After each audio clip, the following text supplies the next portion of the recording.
Chapter 236. Chen Shi was specially invited by Wang Chuanjiu to lead the team. Naturally, Wu Lian would forward his information to the military base at Hue Beach in advance. Although he did not have an official position, Wu Lian's evaluation of him at the level of EX was enough to make him respectable. That was why Chen Shi received such a grand welcome when he entered the room. "Hello everyone, I'm Chen Shi." Chen Shi smiled and nodded to everyone present. There were more than 20 people in the conference room. Only 1/3 of them were in military uniforms, and the rest were in casual clothes.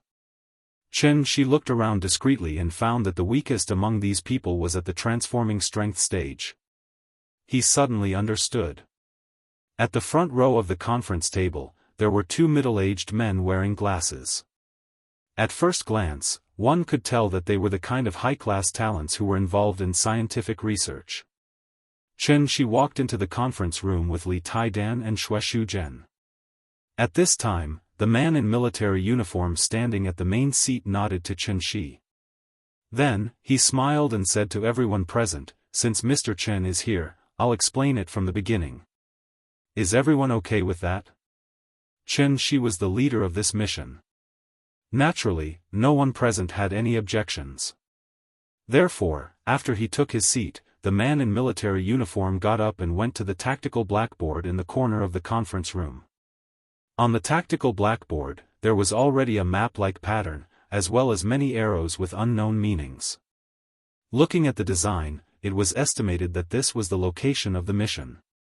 After the oasis appeared, all countries have activated signal jammers in this area, causing the surrounding communication systems to be completely paralyzed. So, I can only draw a sketch of the mission area for everyone to see. Everyone, please take a look. This is the area where the mission is located, the Kashmir region. The core area where the oasis is located is not within the actual control of our army. So, this mission has a certain degree of danger. I hope everyone is mentally prepared. Chen Shi was there to help this time, so he had to follow Wu Lian's request and lead several relevant experts to the area to conduct scientific research. There were 2 reasons why he agreed to Wang Chuanjiu's request. First, he wanted to fulfill his promise. Second, he was very interested in the natural phenomenon caused by the revival of spiritual energy. Chen Shi wanted to see how an oasis could appear at -30 degrees Celsius. Could it be that the spiritual qi of heaven and earth had the effect of changing the temperature? The man in military uniform who stood on the rostrum to tell everyone the details of the mission was the head of the Rivertail Beach military camp, Tian Runcheng. Tian Runcheng had been stationed in this area for 7 years, so he knew everything around him like the back of his hand. The so-called Kashmir region was actually somewhat similar to the Golden Triangle. It was the junction of Wuxia, India, and Ba country. The northwestern part of this region was controlled by Ba country, the southern part was controlled by India, and the northeastern part of Aksai Chin was Wuxia's territory.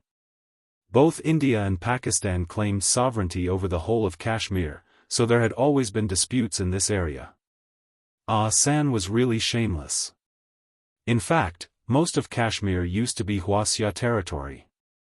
More than 50 years ago, San launched a war against Wuxia. At that time, Wuxia had just been established and had experienced several large-scale battles, including the North Vietnamese War and the Korean War. It was when the national strength was at its weakest, so San took the opportunity to launch an invasion war against Wuxia. Although Wuxia was caught off guard by the Hindustanis in the beginning, after they reacted, they counterattacked and advanced triumphantly, forcing the Hindustanis to retreat. Their advanced troops were 212 kilometers deep into the hinterland of India, almost reaching the capital of the Hindustanis, New Delhi. In this battle, 4,885 San people died and 3,968 were captured. Wuxia people died and 697 were injured. So if you traveled to Karakoram now, you would see no less than 10 martyrs' cemeteries along the way. Behind the simple numbers, the soldiers only knew how to die for their country on the battlefield. There was no need to bury their bodies on the battlefield. Although they won, they lost. After this battle, Wuxia, as the victor, did not pursue San. Instead, they took the initiative to stop the war and returned the prisoners and weapons to San. They also retreated 20 kilometers from the original control line to Aksai Chin behind the Karakoram Mountains. These 20 kilometers were the current northern part of Kashmir.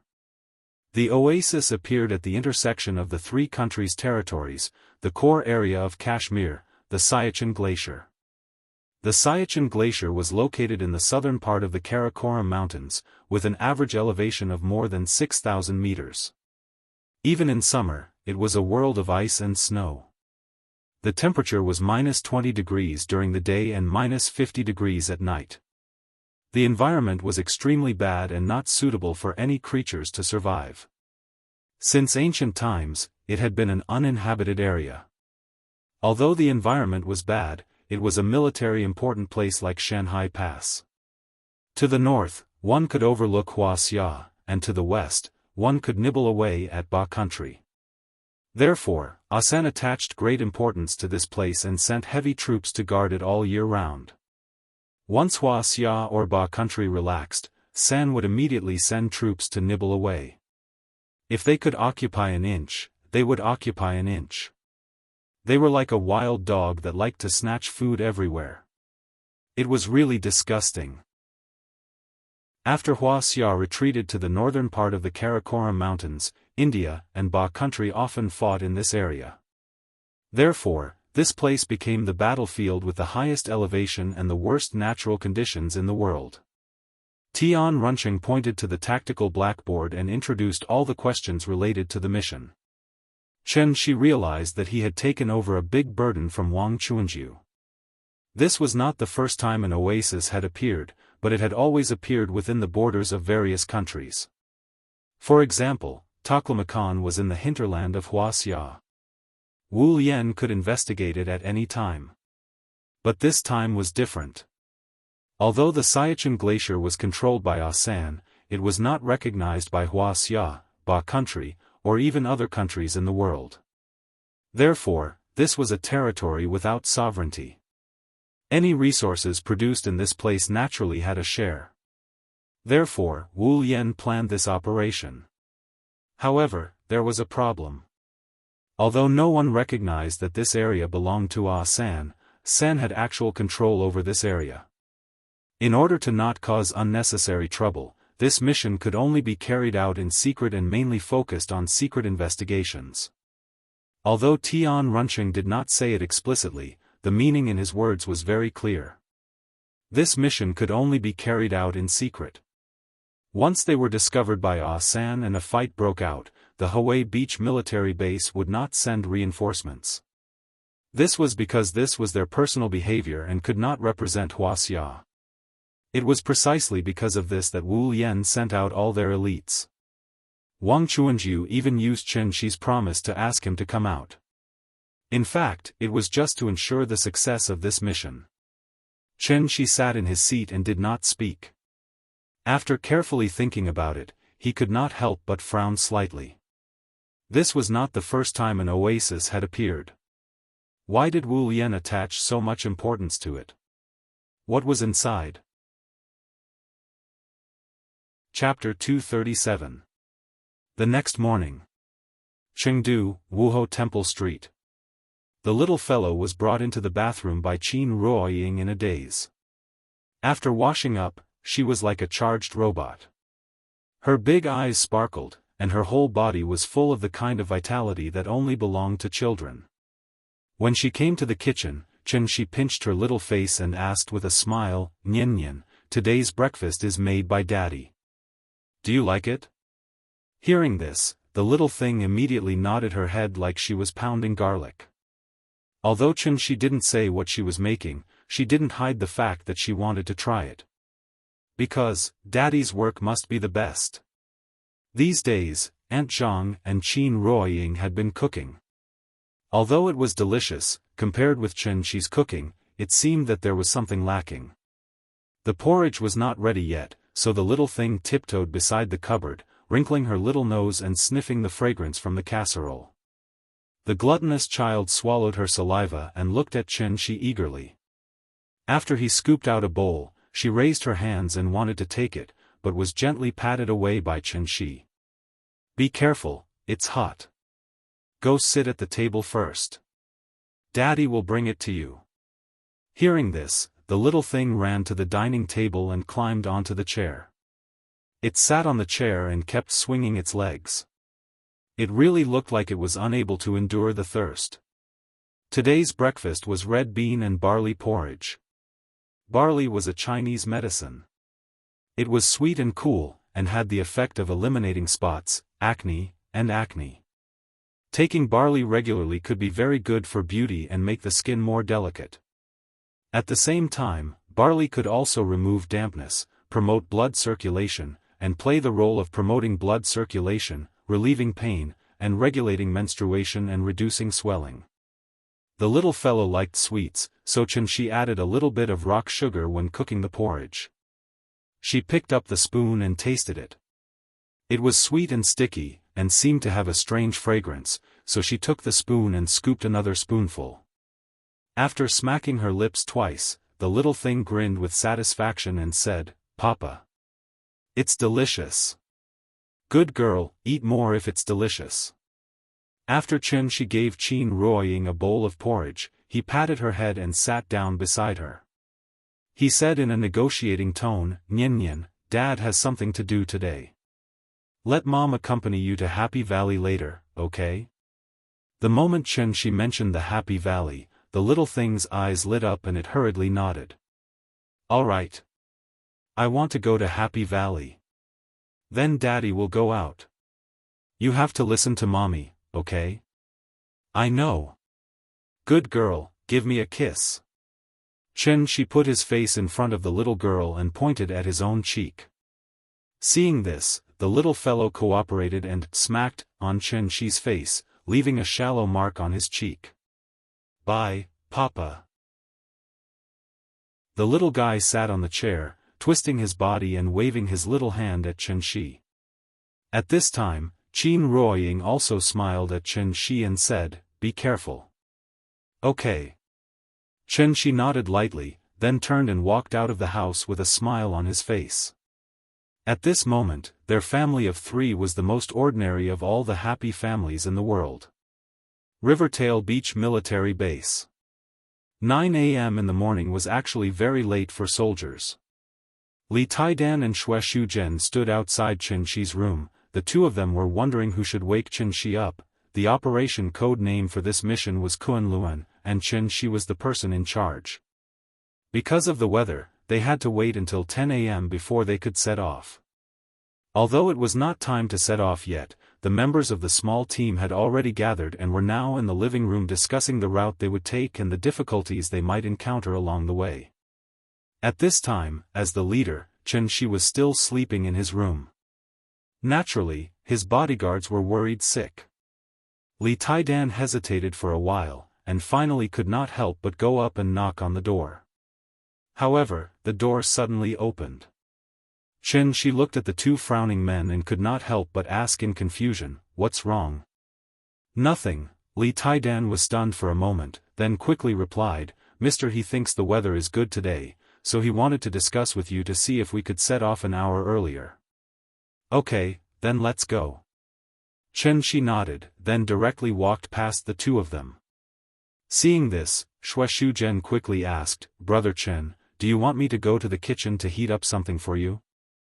"No, I've already eaten." "Let's go." "You've already eaten? When?" Hearing this, Li Taidan and Xue Shuzhen could not help but look at each other. Both of them had some doubts in their eyes. Even when the 2 of them were eating or going to the bathroom, one of them would stay outside Qianxi's room, so they were very sure that Qianxi did not leave his room at all. So the question was, when did Qianxi have breakfast? When Qianxi came downstairs, all the people from the meeting last night were present. When Tian Runcheng saw Qianxi coming downstairs, he immediately stepped forward and said a few words to him. After that, the group was ready to leave. The weather today was very good, and the sun was shining brightly outside. The dazzling sunlight reflected off the snowy mountains, making it almost impossible to open one's eyes.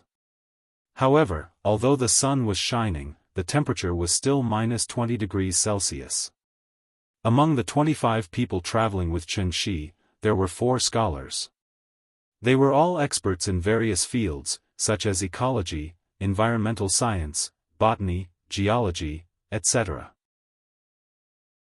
Looking at this situation, Wu Yan really wanted to rely on science to find the reason why the glacier turned into an oasis. 3 military helicopters set off from the Hawaii Beach base, then went straight to the Clechin River Valley.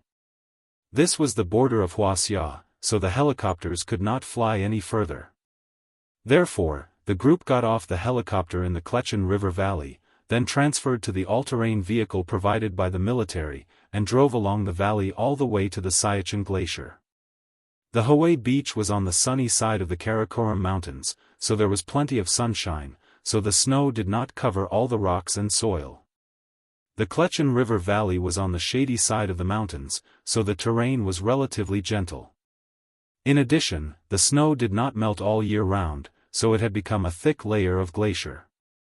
The glacier poured down from the top of the high mountain, and the sun shone, immediately reflecting a dazzling light. It could be described as golden, magnificent, and glorious. The huge ice cave and steep ice bridge were just like the legendary Crystal Palace. Chen Shi took out his mobile phone, wanting to take a few photos to show to the little girl. However, when he took out his mobile phone, he found that it could not be turned on. The magnetic field in this place was so strong that digital products such as mobile phones and computers were completely turned into bricks. From the valley to the Siachen Glacier, it was actually more than 40 kilometers away. The all-terrain vehicle moved quickly along the ice of the valley.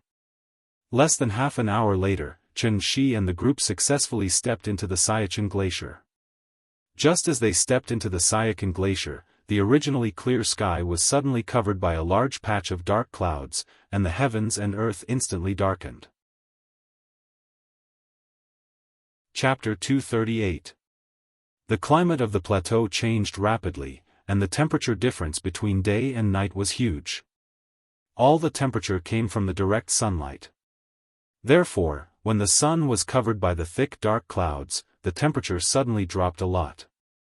Due to the effect of the atmospheric thermal circulation, the wind during the day would blow from the bottom of the valley to the top of the mountain. However, at night, the wind would blow from the top of the mountain to the valley. This phenomenon was the so-called valley wind. Although it was still morning, because the sun was blocked by the dark clouds, the mountain wind began to blow from the top of the mountain to the bottom of the valley. Chen Shi and the others drove in the Clechin River Valley. The mountain wind suddenly blew, and the snowflakes dancing in the sky suddenly scattered into the valley. The sky was dark, and the heavy snow gradually blurred the vision. The driver was a scout under Tian Runcheng. After seeing the situation, his reaction was very fast. He drove the all-terrain vehicle directly to the rocky slope on the side of the valley. As the saying went, there are not many avalanches on rocky slopes in dense forests, but there are more avalanches on slopes where snow eaves are lee of the wind. Both sides of the Clechin River Valley were full of glaciers and snow. It was very dangerous to stay in the valley when the wind blew, because if you were not careful, you could be buried alive by the snow. The military all-terrain vehicle used tank tracks. It ran along the 70 to 80 degree snow slope as if it was running on flat ground, kicking up a lot of snow as it went straight to the mountainside. When the slope was less than 20 degrees, it was generally impossible for an avalanche to occur. Therefore, when the all-terrain vehicle drove into the valley, it directly rushed toward the open and gentle slope. The Siachen Glacier was the largest of the many glaciers in the vicinity. The snow fell from the top of the Karakoram Mountains to the valley, and finally formed such a large glacier. This place was barren, and there were no animals, so it was also called the end of the world. The Hindustani army had been stationed in the Siachen Glacier for nearly 30 years. In the past 30 years, the number of Hindustani soldiers who died because of non-war reasons had reached as high as 9,000 people. This was the shady side of the mountain, and the conditions were much worse than the beach at the end of the river. The Hindustani soldiers were at such a high altitude, and it was very difficult for them to eat and walk. In addition to physical injuries such as amputation and frostbite, they also had to endure prematurely aging, memory loss, impotence, and other conditions caused by environmental factors. These brought great mental stress to the soldiers.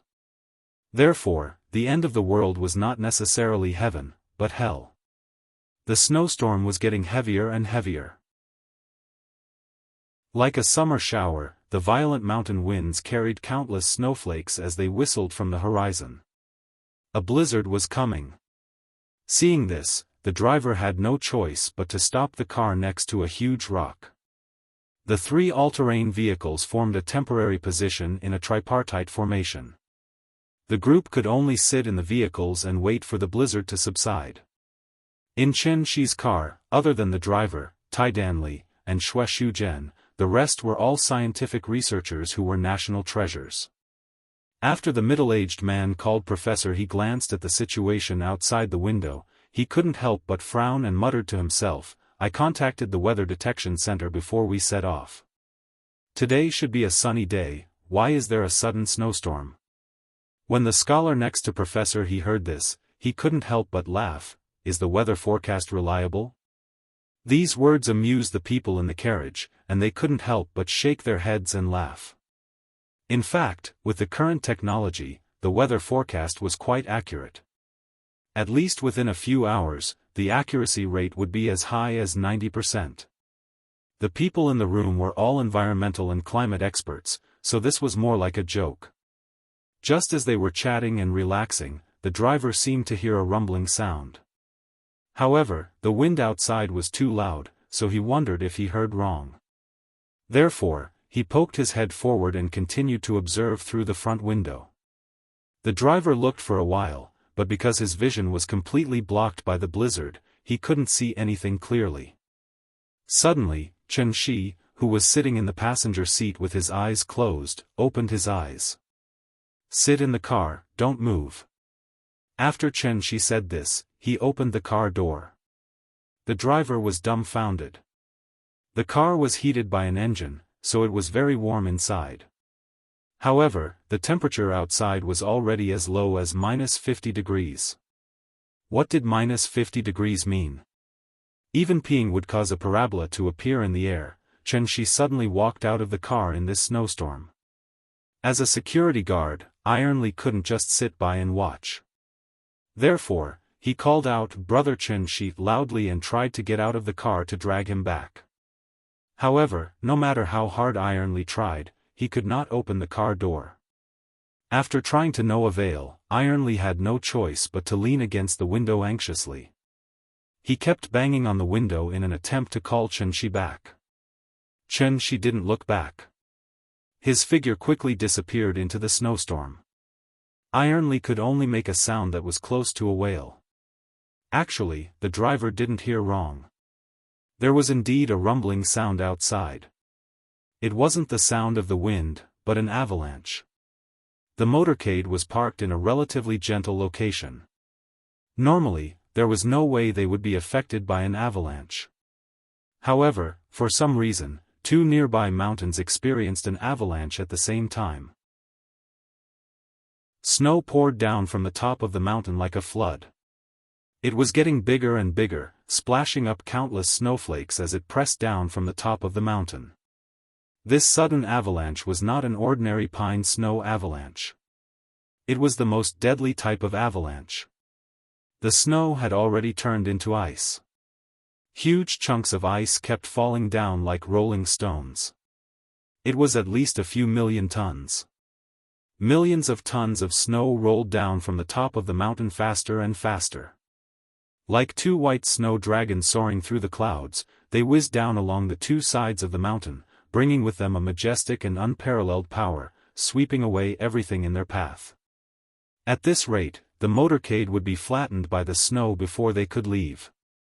After all, in front of the fury of nature, humans were extremely small. Chen Shi stood in the vast expanse of white snow, as if she was touching a piece of white paper with a pen, almost imperceptible. Due to the acceleration of gravity, the snow was falling faster and faster. In the end, it was almost 100 meters per second, which was 360 kilometers per second. This was the speed of a top supercar. In the momentum formula derived from Newton's second law, Ft equals mv. Then there was a problem. Millions of tons of snow falling at a speed of 100 meters per second. How much impact would it have on the objects below? Qianxia raised his head.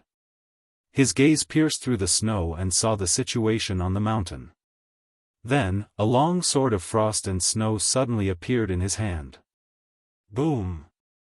The two white dragons collided on the plains where the motorcade was located.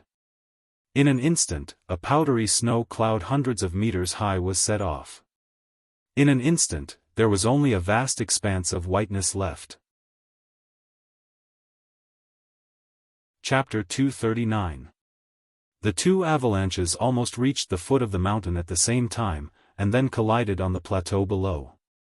But because the angle was less than 45 degrees, the collision did not slow down the momentum of the avalanches. Instead, the power of the two avalanches suddenly gathered in one place. The two white snow dragons instantly merged into one, and with an even more violent momentum, they continued to fiercely pounce on the plateau below the mountain. The snowstorm filled the sky, and the snow clouds wreaked havoc. The white dragon roared at the sky, and the rumbling sound was like winter thunder, constantly reverberating and shaking the mountains more than 6,000 meters above sea level. Just listening to the sound was enough to make people's hearts tremble. This violent force of millions of tons did not stop after pouncing from the top of the mountain to the foot of the mountain. Instead, with an unstoppable force, it continued to pounce forward along the slope. Everywhere the snow dragon passed, a thick snow fog rose. Large amounts of powdery snow clouds with ice shards, like fragments of grenades exploding, constantly shot in all directions. If someone was standing nearby, they would probably be shot into a sieve on the spot. When the frost and snow cleared, only a thick layer of snow was left behind the snow dragon. The snow layer was like soft cotton candy, spreading out on the plateau. It looked like it was at least 10 meters thick. If such a shocking scene was recorded by a camera and uploaded to the internet, it would probably cause a sensation in the world. From the avalanches pouncing to the foot of the mountain, and then to the exhaustion of the power on the plateau, the whole process did not take more than 5 minutes. However, in this short span of 5 minutes, this shocking avalanche destroyed everything within a 10-kilometer radius along its path. After everything calmed down, it was as if there was only a vast expanse of white snow left between heaven and earth. Other than the pure white snow, there was nothing else. And just as the avalanches were wreaking havoc and destroying everything, two figures suddenly appeared on the mountain peak in the distance. It was a man and a woman. The two of them stood on a large rock on the mountain peak, quietly overlooking everything below through the wind and snow. The land of extreme cold, the peak of the snowy mountain. The man wore a pleated long-sleeved shirt that reached his knees, with a slit on his neck and complicated and exquisite decorations, and a long navy blue shawl on his shoulders. The most eye-catching feature was the hat on his head, which was wrapped in a turban. Just like Wuxia's Hanfu, this man was actually wearing a traditional Indian costume, toddy. Men wore toddy, and women naturally wore exquisite and gorgeous saris. This woman was about 30 years old. Time did not leave any traces on her face. Her graceful figure was set off by the silk sari, which made her look even more charming. There was a red dot between her eyebrows, which set off her deep eyes and slightly brown skin. That unique charm that only belonged to the Indian beauty was enough to make any man in this world fall head over heels for her. Like many Indians, the two of them did not wear shoes. Their slightly tanned skin was particularly eye-catching against the snow. However, if one were to look closely, they would discover that they were actually floating on top of the snow, about an inch off the ground. India had a tropical monsoon climate with high temperatures throughout the year. Their attire was nothing special in India. But where was this place? Siachen Glacier. The blizzard was howling, and the temperature was as low as -50 degrees, but they did not seem to feel the cold at all. Obviously, these two were powerhouses from India. When the man saw that the avalanche had completely submerged the place where the convoy was, a trace of disdain flashed in his calm eyes. Then, he turned around and seemed to be ready to leave. But just as the man was about to leave, he suddenly seemed to have sensed something and hurriedly turned back to look in that direction. The clouds dispersed, and only a thick layer of snow was left in the plateau. The three all-terrain vehicles were not buried under the snow. Instead, they were strangely flying in the air. After the avalanche subsided, the three all-terrain vehicles that weighed nearly 10 tons slowly fell from the air. Then, as if they had fallen into a swamp, they kept sinking. It was not until the snow completely swallowed the vehicle's tracks that the three all-terrain vehicles finally stopped sinking. Although the sky was filled with snow, the man could still clearly see this scene. But soon after, the arrogance on his face couldn't help but turn into surprise. Because in addition to the three unscathed all-terrain vehicles, he suddenly saw a figure. A silhouette hovered in the air, seemingly holding a weapon in his hand. Looking carefully, he found that the person was slightly raising his head and looking at him in the air. The snowstorm was still the same. After Xianxia slowly put the vehicle on the snow, he turned his head and looked at the mountain peak in the distance. The convoy had just arrived at the Siachen Glacier when they encountered this devastating avalanche. Obviously, it was caused by the two people in front of him. In that case, it would be impolite not to reciprocate. Then, he raised his sword to the sky and slashed out. A green light flew out from the tip of Xianxia's sword. After Xianxia slashed out with her sword, the sword's shadow that was originally only 3 feet long grew larger and more solid with every inch that it flew higher into the sky. It grew at a speed that was almost visible to the naked eye. In the blink of an eye, the sword light that was hundreds of feet high rushed into the sky and slashed at the mountain peak where the man and woman were. The shadow of the sword light came down from the top and the sword edge directly hit the mountain peak. Boom!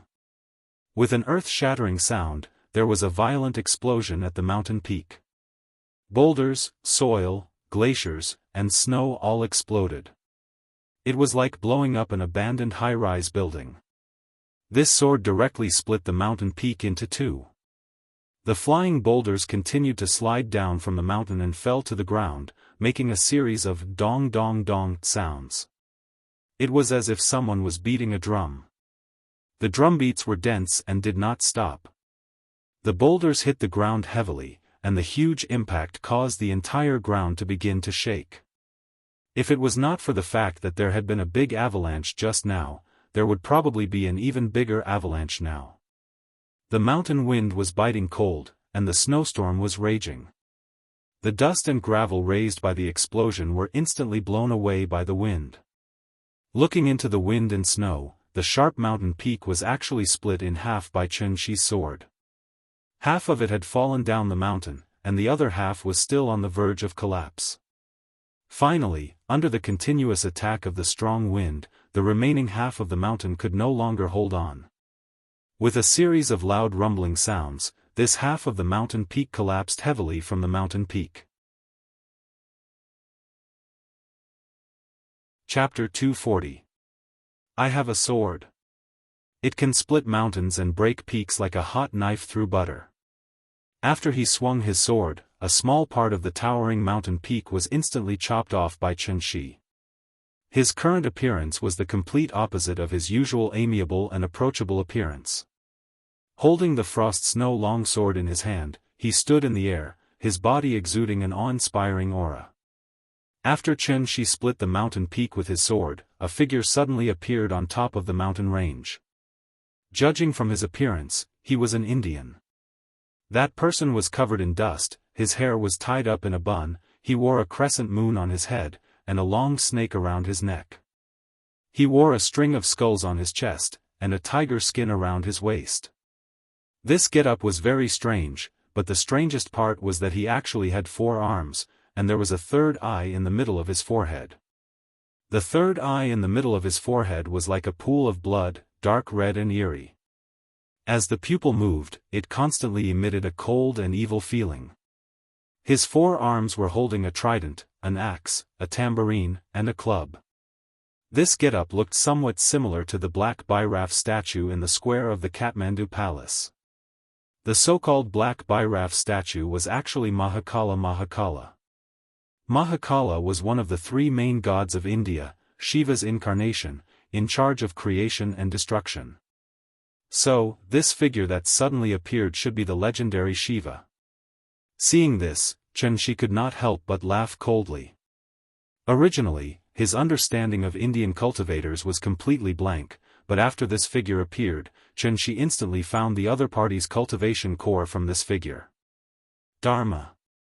The great Tao flowed like mercury, and every grain was round. As one of the 4 ancient civilizations, India was not as bad as people thought. On the contrary, many aspects of Wuxia civilization were even influenced by Indian culture. Religion was one aspect, but the cultivator behind it was the key. After this figure appeared, it rapidly expanded at a speed visible to the naked eye, and finally reached a height of more than 10 meters. From afar, it was like Buddha had descended, hovering in the sky, quietly looking down at the mountains below. In reality, it was not a physical body, but a phantom. But if one looked closely, they would realize that this phantom was actually similar to a mirage, and somewhat like a 3-dimensional projection technology. Pretending to be mysterious. Just as Xianxia swung his sword and was about to release another sword gleam, the phantom suddenly spoke. The Brahmins and the Wu Lian of Wuxia had an agreement, with the Himalayas as the boundary and not invading each other. Are you going to violate this agreement today? The Shiva statue's lips were slightly opened, and its 4 arms were gently waving. It looked like this giant statue was talking. His Mandarin was not very fluent, so it sounded a little awkward. However, his voice was deep and resounding. After he finished speaking, his voice continued to reverberate in the mountains. Agreement? Didn't you want to bury us alive with an avalanche? Isn't it too late to talk to me about an agreement now? At this point, Xianxia suddenly pointed the tip of his sword and smiled at the Shiva statue. I don't want to kill more, so I can give you a chance. I suggest you consider it carefully. If you leave now, I can let bygones be bygones, and the so-called agreement is still valid. Xianxia was not bloodthirsty, so just like last time when he dealt with Sun Wan, even if the other party attacked first, he chose to give the other party a chance to live. But the person in front of him was fundamentally different from Sun Wan. Because he was a pure-blooded Indian noble, a Brahmin. In a country like India with a strict caste system, how could a Brahmin with a supreme status bow down to Wuxia? Therefore, before Xianxia finished speaking, the expression on the face of the statue was as lifelike as a real person, and it suddenly became furious. The statue let out a roar, the 3rd eye on the forehead suddenly glowed red, and a strange Sanskrit voice echoed among the mountains. Then, a ray of light with a destructive aura shot out from his eyes. Like a laser cannon, it hit Xianxia in an instant. It was not right to say that it hit. Because a golden barrier suddenly rose in front of Xianxia. The golden barrier blocked the red light. At this time, Xianxia suddenly released the long sword in his hand. The long sword of frost and snow did not fall, but was suspended in the air. Then, one after another, the long swords of frost and snow continued to condense and take shape behind Xianxia. He formed a sword with his fingers and pointed in the air. Thousands of long swords of frost and snow immediately raised their sword tips and pointed at the Shiva statue on the top of the mountain. The 3rd move of the moonlight sword technique. 10,000 swords in one. Where your heart goes is where my sword points. The densely packed frost and snow swords converged into a long silver dragon, tearing through the wind and snow. It carried with it a majestic aura that could swallow mountains and rivers as it swept across the sky in a majestic manner. After the 10,000 swords, the whole world was quiet. Only the mountain wind was still whistling. This Indian's cultivation had obviously not reached the level of the divine general. So there was not even an explosion. The frightening Shiva statue was directly torn to pieces by the all swords in one. "Why won't you listen to my advice?" Xianxia sighed softly and turned to leave. But at this time, an earth-shattering roar once again rang out from the summit of the mountains. The roar seemed to be full of endless anger and hatred. The voice was extremely loud, like the roar of the surviving species of the untainted land. Just the sound alone had shaken the surrounding mountains and made rocks fall continuously. The power of the roar was so great. Xianxia looked back in surprise, only to see the statue of Shiva appear on the top of the mountain again. But this time, the statue was not the same as before, but a man and a woman. Although it was a man and a woman, in fact, there was only one person. Just like the conjoined people in Zhang Guorong and Lin Qingxia's version of The Legend of the White-Haired Witch, one side was a man, and the other side was a woman. However, it was slightly different from the movie. In the movie, the two actors were simply connected back to back. The statue in front of him used the same body, and the man and woman were connected from neck to neck. The man's side was the same as before, but the woman's side had two more hands, one holding a mirror, the other holding a water bottle. A two-headed, six-armed, four-legged monster appeared in front of Xianxia. Shiva had many kinds of dharma appearances. The statue just now was the angry one, and this statue was the extremely rare main half of a woman, which was half of a man and half of a woman. Seeing this, even Xianxia, who was used to seeing storms, could not help but frown and complain. Chapter 241. Brahma, book creator, Shiva, Mahesvara, and Vishnu, Mayasvara, were known as the three main gods of India. Brahma's position was similar to Pangu, Vishnu was similar to Fushi, and Shiva was similar to Nuwa. Different from Nuwa's compassion, Shiva had one more hobby than Nuwa when he was creating things, and that was destruction. Shiva represented creation and destruction, which was why he was worshipped by the Indians as the main god with the strongest combat power.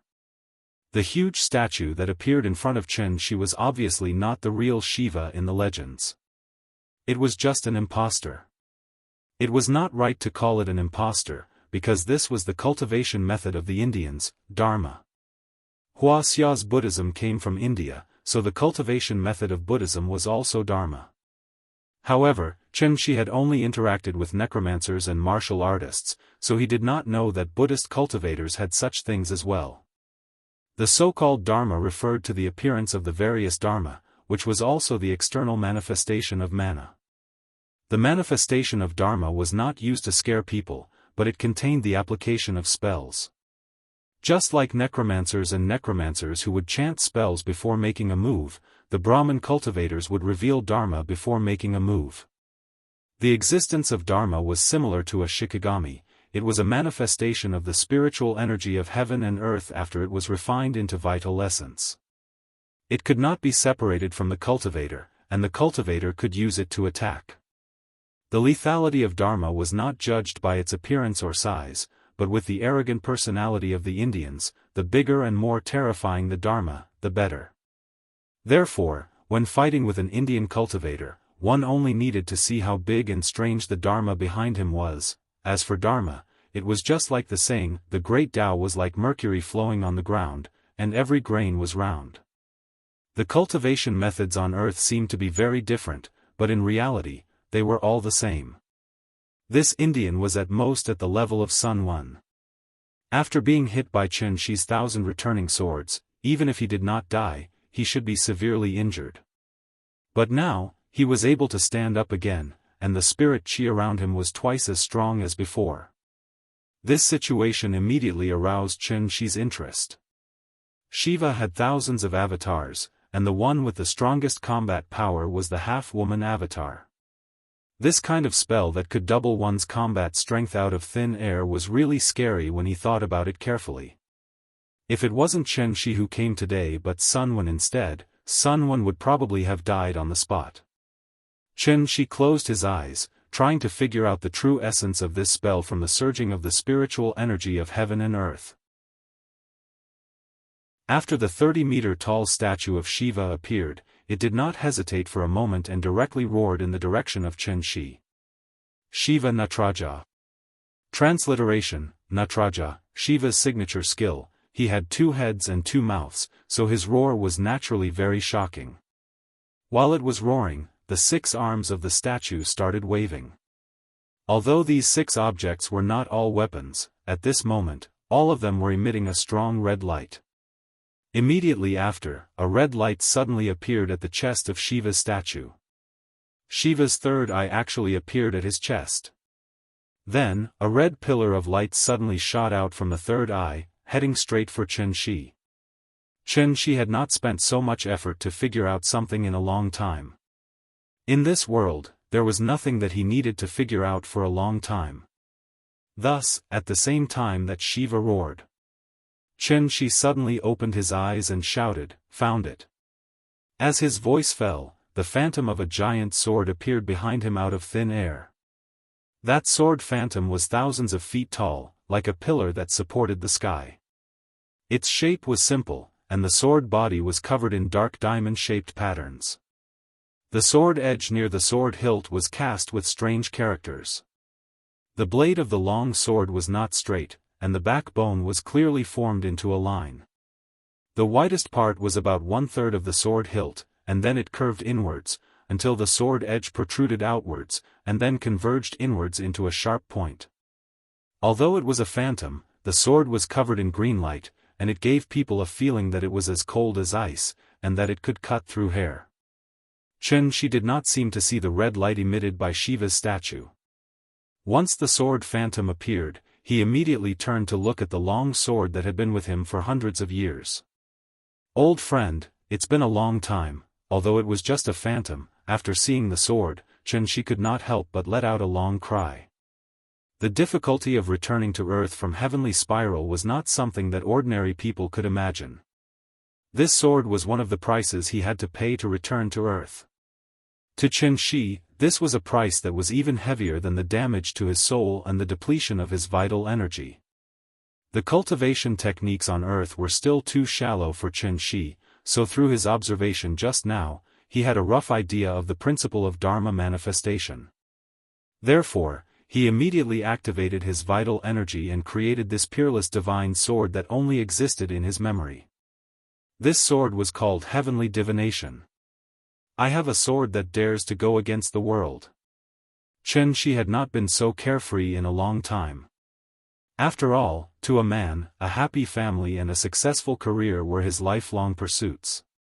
Chen Shi already had the former, and the latter was something that he once had. When the Heavenly Divination sword appeared again, the feeling of riding a horse with a sword and singing to the ends of the world came back.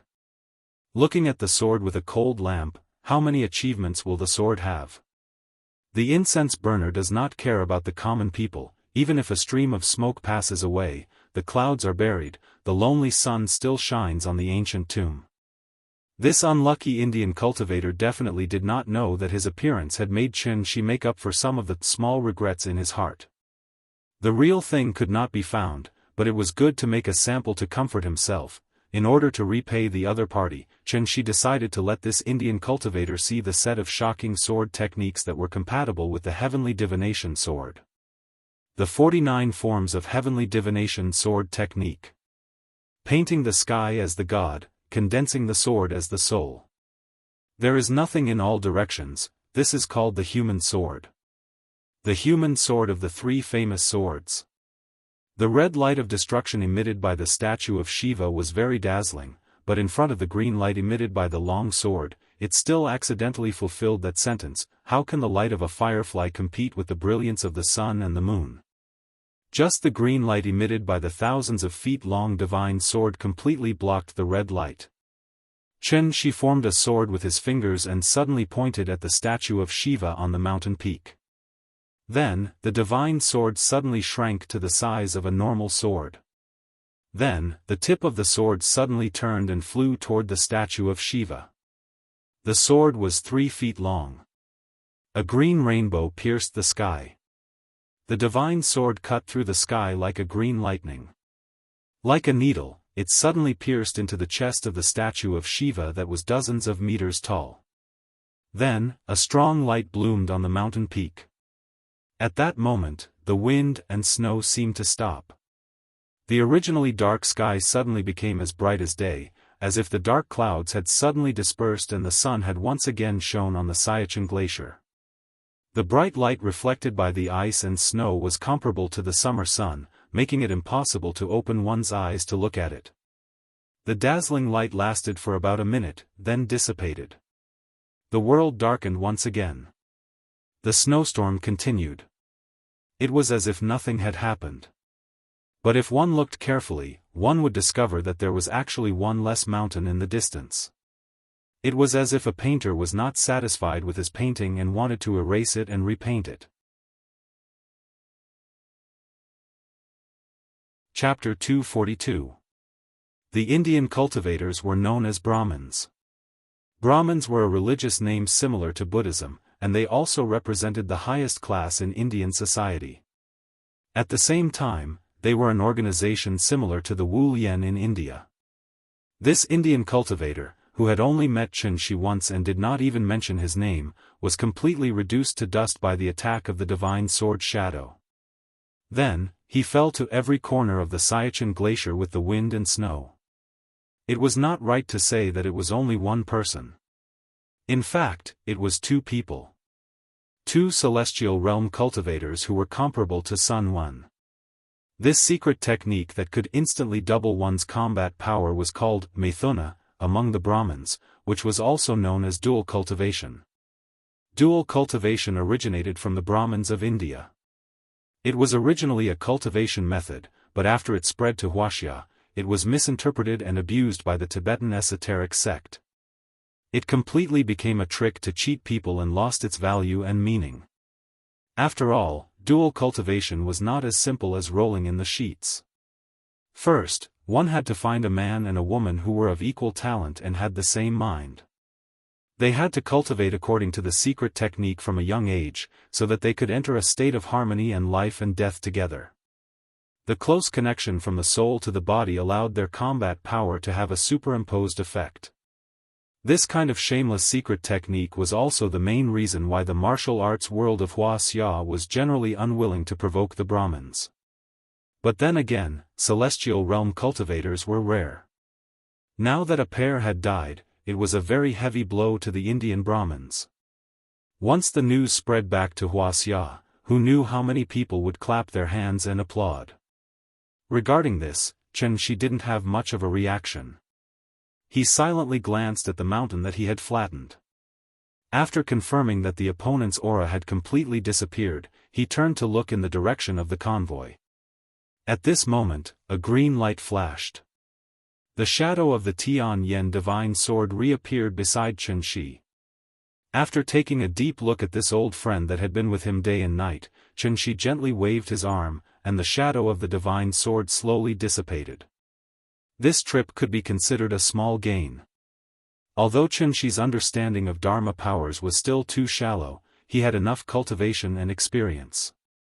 As long as he was given enough time, he would definitely be able to grasp the true essence of the Dharma idol. He would no longer be able to merely grasp the shape of the Dharma idol. Thinking of this, Xianxia couldn't help but look up at the dark sky. The real Tian Yen sword might be lying quietly in some corner of the vast universe right now. Iron Egli was leaning against the car window. When he saw Xianxia's figure appear through the snow, he couldn't help but exclaim in surprise. Because of the limited vision, they had been sitting in the car all this time and did not know what was happening outside. However, everyone could still clearly feel the violent tremor just now. It was as if there was an earthquake, and the car kept shaking. If the all-terrain vehicle was like a tin can, then they were the sardines inside. They could only curl up in the can and pray to God helplessly. In front of nature, human beings were always so insignificant. Iron Egg Lee's face was tense.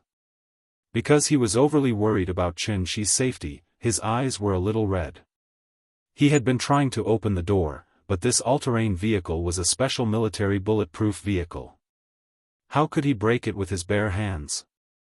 As soon as Qianxi unlocked the restriction, Iron Egli violently opened the door. Because he used too much force, he even lost his balance and almost fell off the car. Iron Egli's attention was all on Qianxi, so he didn't notice that the snow had strangely covered the tracks. Therefore, as soon as he got off the car, he stepped on the thick snow and frantically ran toward Qianxi. "Mr. Chen. Are you okay?" It wasn't easy to be a guard. In times of crisis, not only did he have to use his hands to block the enemy's blade, he also had to sacrifice his body to block bullets for his superior.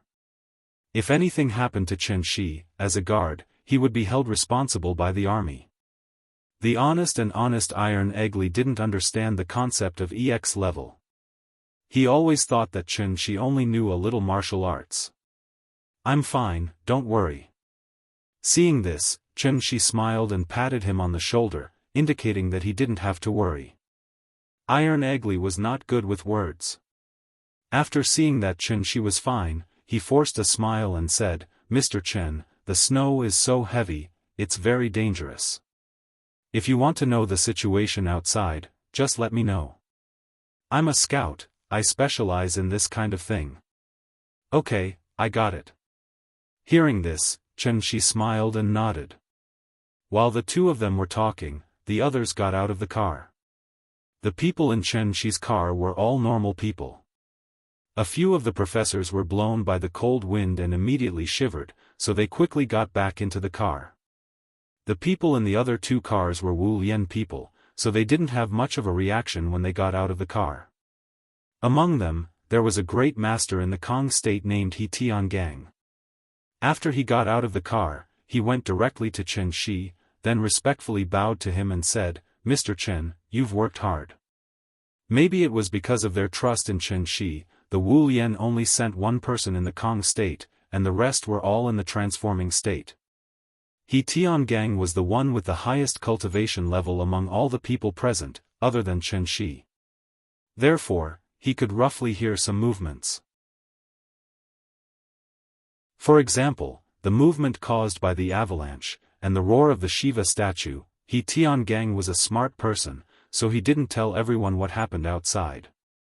When he saw that Qianxi seemed to have taken care of everything, he immediately ran over to express his gratitude to Qianxi. Showing his presence in front of an X-level master and flattering him without batting an eyelid was always a good thing. Seeing this, Qianxi smiled and went back to the car. He Tiangang was still smiling because his cultivation level was low and he didn't understand the specific situation. If he really saw what happened, he probably wouldn't even have the courage to stand in front of Qianxi. In order to form a glacier, there must be a lot of snow. Therefore, storms were actually very common in the Siachen Glacier. This snowstorm lasted for a long time, and it didn't stop until 3:00 in the afternoon. The convoy obviously couldn't stay here forever, so they set off again in the snow. In this terrible weather, unless the Indian soldiers were made of iron, they wouldn't patrol the mountains.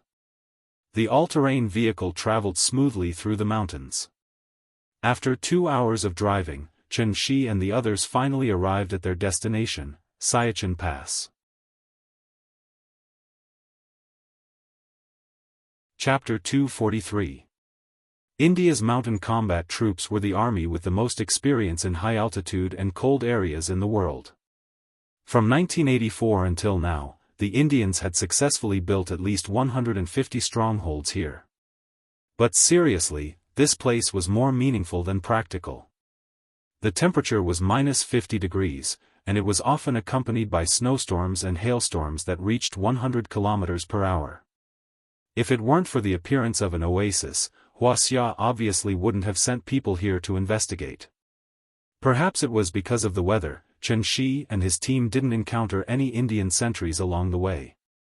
After the all-terrain vehicle went over a small mountain, everyone suddenly felt that their vision suddenly widened. This was a huge flat terrain zone. The towering icebergs were like a barrier, blocking the wind and snow on the other side of the mountain. If one were to look down from the sky from an airplane, one would find that the terrain of this place was like a gourd. It was composed of 2 oval plains, one big and one small, connected together. The surrounding area was full of rising mountains and precipitous ridges. The waist of the gorge was the so-called Siala mountain pass. The motorcade went over the short mountain and came to the mouth of the gorge. Then, they suddenly stopped not far from the mouth of the gorge. Because everyone was shocked by the scene in front of them.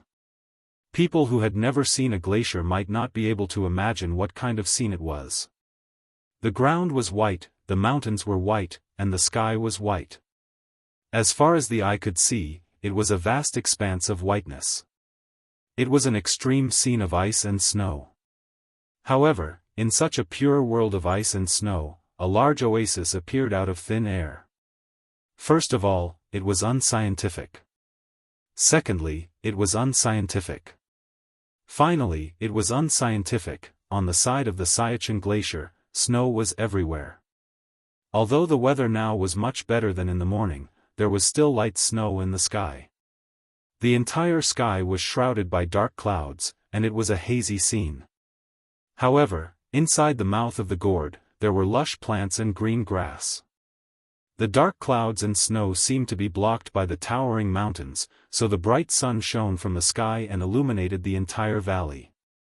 The driver was a little unsure of the situation. For the sake of insurance, he stopped the car outside the valley. After the four professors in the car saw the scene in front of them, they immediately walked out of the car and carefully observed the surrounding situation.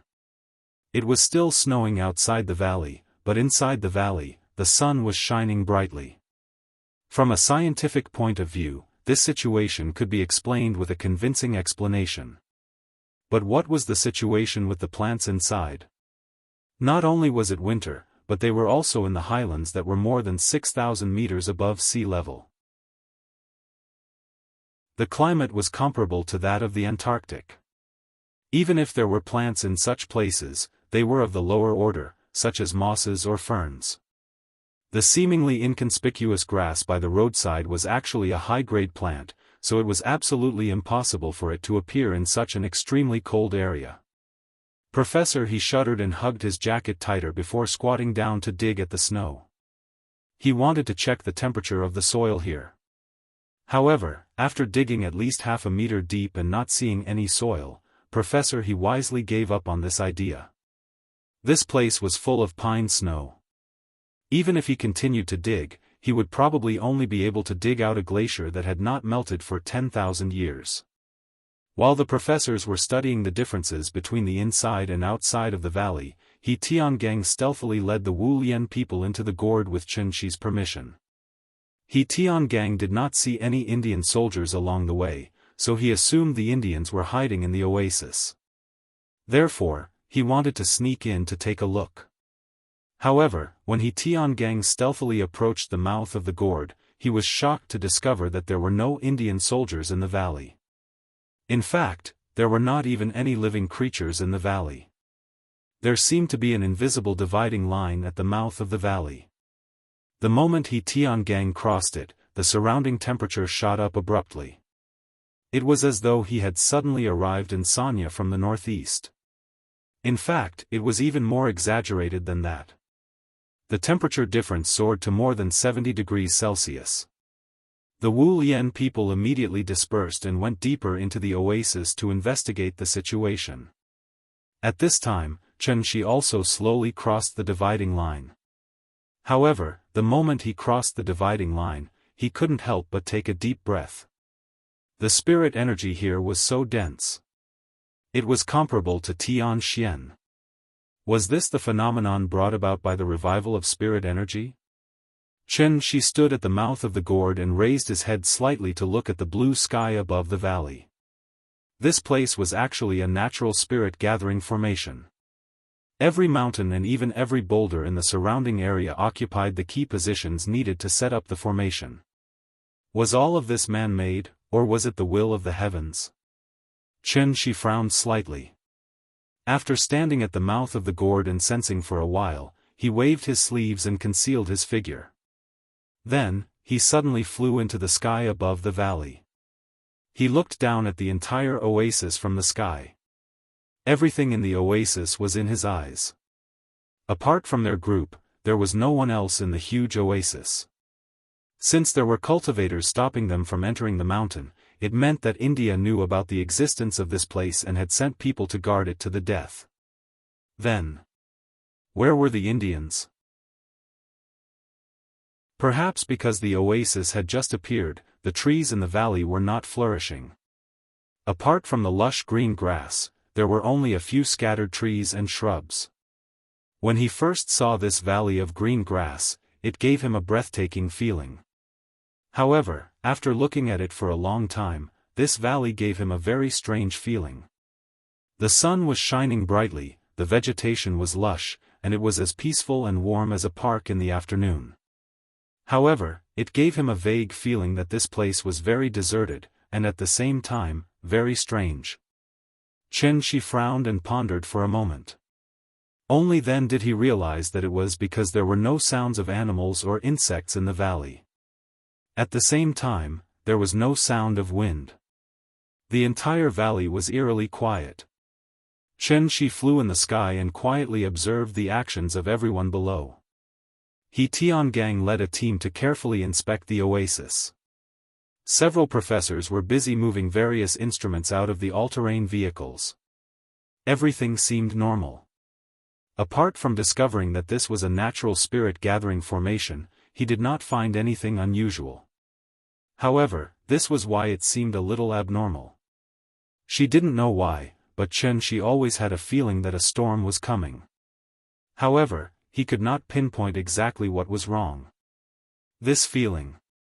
Xianxia frowned. After pondering for a while, he suddenly realized that this feeling had already appeared once before. When this feeling first appeared, it was also when he discovered that the earth's spirit chi had begun to recover. That was a normal human reaction to the unknown. That was why he instinctively felt repulsed.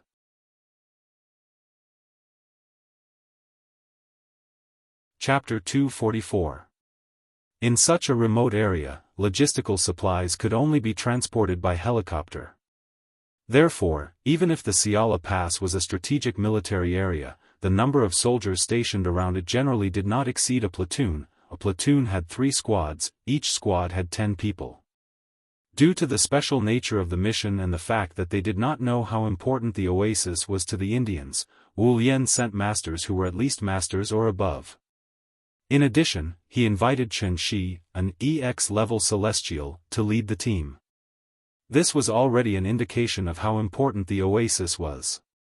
Once they were discovered by the Indian garrison, the martial artists would be able to restrain them while the professors would take the opportunity to collect samples and data. There was no problem with the plan. However, to everyone's surprise, there was not a single person in the oasis. He Tiangang also felt that something was wrong. Therefore, after he confirmed that the oasis was safe, he still ordered everyone to spread out and be on guard to ensure the smooth progress of the mission. He did not dare to relax for even a moment. The other professors did not have as many concerns as He Tiangang. After hearing He Tiangang say that it was safe here, they openly set up tents in the oasis. They then moved all kinds of instruments inside and powered up the all-terrain vehicle. It was as if they had set up a temporary laboratory here. Xianxia did not find anything strange. After pondering for a while, he decided to just cultivate here. After all, it was a sacred place for cultivation. He could not just let it go to waste. In the blink of an eye, it was 6:00 in the evening. Dinner was very simple. It was Wuxia Army's individual rations. Just when everyone was taking turns to eat, Xianxia suddenly found He Tiangang and handed him a stone. The stone was the most common stone, but Xianxia cast a spell on it. If anything happened, He Tiangang only needed to throw the stone on the ground, and he would know immediately no matter where he was. As for where he was going, was there a need? Of course, he was going home after work. He had been separated from the little guy for a whole day. Xianxia really missed the cute little guy. Since he did not find anything strange, he did not need to stay here all the time.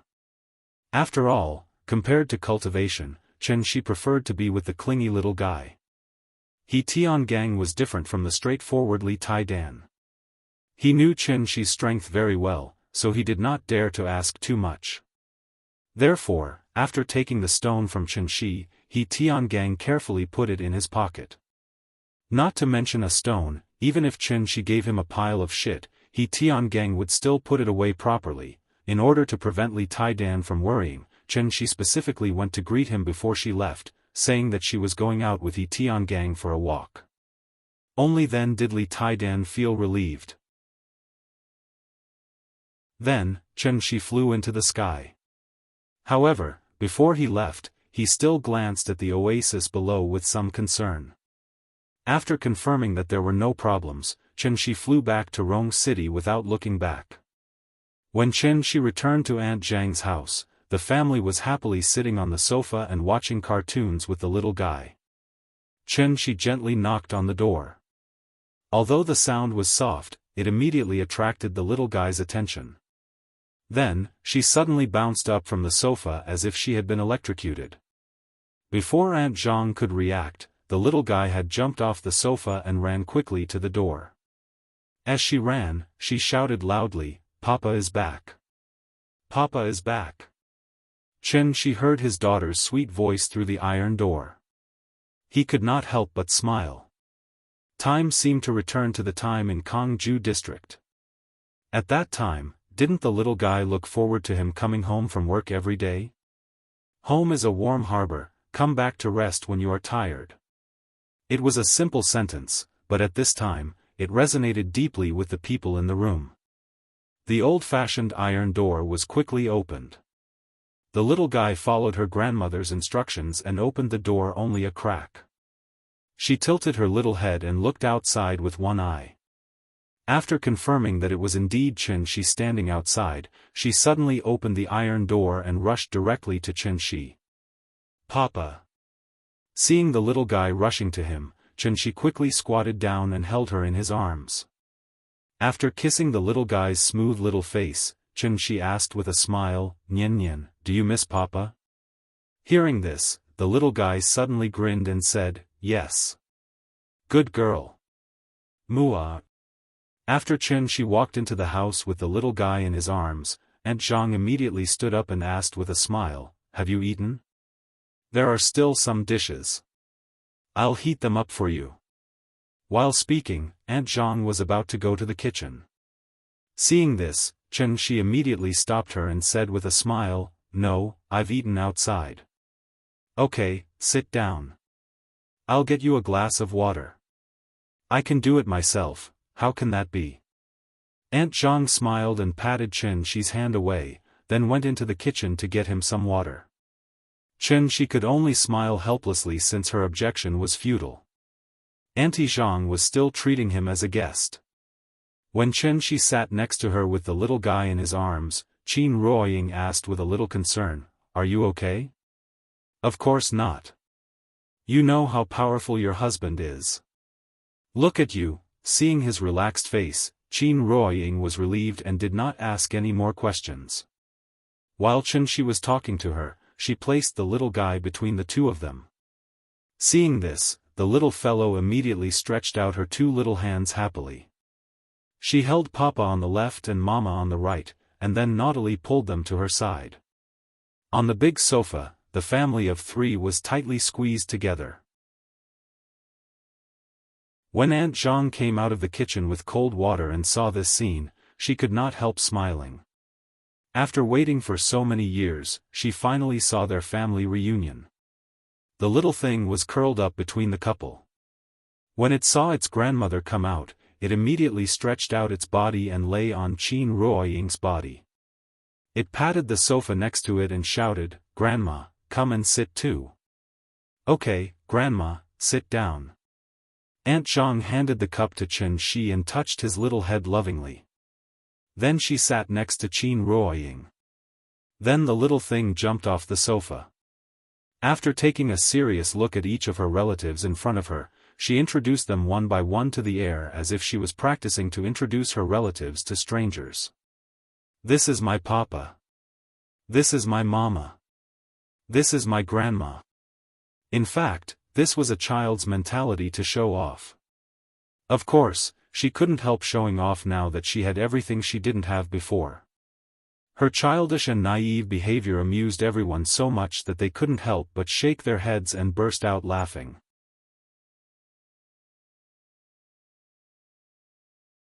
Chapter 245. The whole family happily sat on the sofa and watched cartoons. The little fellow watched TV while holding Xianxi's mobile phone. Although the cartoons were very interesting, she still looked down at the phone from time to time and then grinned. And the thing that made her so happy was actually just a photo. It was a family photo consisting of her, Papa, Mama, and Grandma. The only thing that made the little fellow feel a little regretful was, the big cat was not in the family photo. Although the little fellow had the twin brothers as good friends, the big cat was her first real companion, so she naturally would not forget the big cat. But unfortunately, the big cat did not come to Jianghu with them. The big cat seemed to retain some of its animal nature, so it was not willing to exercise in winter and stayed at home all day. When they set off from Shangjing, Xianxia did not force the big cat to accompany them, but very kindly asked if it would like to go back to Jianghu with them to play. The big cat was also a little tempted, but when it heard that it was going to take a plane, it was suddenly scared and jumped to the beam, then shook its head like a rattle drum and decisively refused Xianxi's proposal.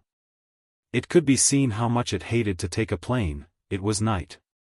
After the little fellow fell asleep, Xianxia gently turned over from her, and then quietly lay side by side with Qin Ruoying. Qin Ruoying also seemed to enjoy this feeling, so for the first time, she did not cultivate tonight. In the dark, the couple's fingers were clasped, and their hands were connected, silently feeling each other's existence. At this moment, they were happy. However, at this dull and sweet moment of happiness, Xianxia suddenly frowned. Because the stone was activated by He Tiangang. Qin Ruoying was now a successful cultivator, so she immediately noticed the abnormality from Xianxi's hand. So, she quickly turned her head and whispered in the dark, "What's wrong?" "There's a problem." "The thing that second aunt asked you to help with?" "Yes." "Then go quickly. Be careful. We'll wait for you at home." "Alright, don't worry. I'll be back once the matter is settled." Xianxia first squeezed her hand, then leaned over and gently left a kiss on her lips. Only then did he reluctantly get off the bed. After all, He Tiangang was a great grandmaster in Gang State. It was impossible for him to joke with Xianxia about this kind of thing. Something must have happened for him to activate the stone that Xianxia had given him. Thinking of this, Xianxia couldn't help but quicken his steps. But before he left, he didn't forget to go to the little fellow's side. He bent down and pecked the little fellow's cute little face before he left the house with a frown. As soon as he walked out of the building, Xianxia soared into the sky and flew directly in the direction of the Karakoram mountain range. The moon was very bright tonight. Perhaps because of the high altitude, the moon in the Karakoram mountain range looked significantly bigger than the moon in Jianghu. The cold moonlight shone on the undulating ice mountains as if it was draped with a thin layer of silver yarn. When Xianxia crossed the Karakoram mountain range and arrived at the Sayakan glacier, he saw that the Sayakan mountain pass seemed to be completely covered by a mass of dark clouds from afar. The dark clouds were very thick, like a lid, covering the entire Sayakan mountain pass so tightly that he couldn't see the situation below at all. Seeing this, Xianxia couldn't help but frown slightly. This scene was a bit strange no matter how he looked at it. But looking at the fluctuation of spiritual energy in the surroundings, it didn't seem to be caused by humans. This was a bit strange. Xianxia flew above the dark clouds. After looking down for a while, he suddenly snapped his fingers. Then, a ball of light suddenly jumped out of his fingertip. The light ball was very weak at first, but it emitted a faint glow. But as Xianxia threw the light ball downwards, the light ball became brighter and brighter. Finally, the light ball was like a magnesium lamp, bursting with extremely dazzling light. The light ball quickly floated above the dark clouds. The dark clouds themselves were colorless. Many people thought the dark clouds were black because the water vapor in them was too heavy, which greatly affected the light. In addition, the clouds were too thick and completely blocked the light, so people thought the dark clouds were black. After the light ball went into the dark clouds, the light suddenly became a bit hazy. It was like driving on the highway in a fog. Even if the lights were on, one could only see a few meters away. The clouds were very thick. As the light ball went deeper and deeper, it finally completely lost its light. Xianxia flew in the sky and watched the light ball gradually being swallowed by the dark clouds. He couldn't help but let out a cold snort, then plunged into the dark clouds. He wanted to see what was going on inside. Xianxia was very fast. In the blink of an eye, he reached the ground. But when he reached the ground, he realized that the entire Xiala Pass was filled with dark clouds. The visibility was less than 1 meter. It was clouds in the sky, but on the ground, it could only be called fog. The thick fog covered everything. At the same time, the oasis was just like during the day. There was no sound around. Silence, eerie. If Xianxia was a normal person, he would probably faint from the scene in front of him. After all, who knew if a ghost face would suddenly appear in the thick fog, or if an arm would reach out? Xianxia snapped his fingers again. This time, 4 light balls appeared at the same time.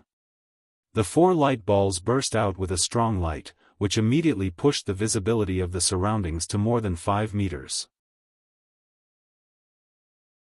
At this time, Xianxia saw the temporary laboratory that the professors built during the day. There was no one in the laboratory. The indicators of the various instruments were not lit up. It seemed like there was no electricity at all. 3 all-terrain vehicles were parked next to the laboratory, and there was no one in the vehicles. A total of more than 20 people just disappeared into thin air. Humph. It seemed like Xianxia was bored of this exploration game, and he suddenly let out an angry snort. Then, the Sky Spill Godly sword appeared next to him. Xianxia held the long sword in his hand and slashed at the thick fog in front of him. A crescent-shaped sword aura suddenly burst out, and it created a strong wind that directly slashed at the thick fog in front of him. Since the fog was blocking his vision, he had to clear the fog first. However, what Xianxia didn't expect was that after the crescent-shaped sword aura flew for more than 10 meters, it suddenly disappeared into the thick fog. Seeing this, the expression on Xianxia's face suddenly became slightly more serious. The sword aura he released was swallowed by the thick fog? The thick fog swallowed his sword aura? Are you kidding?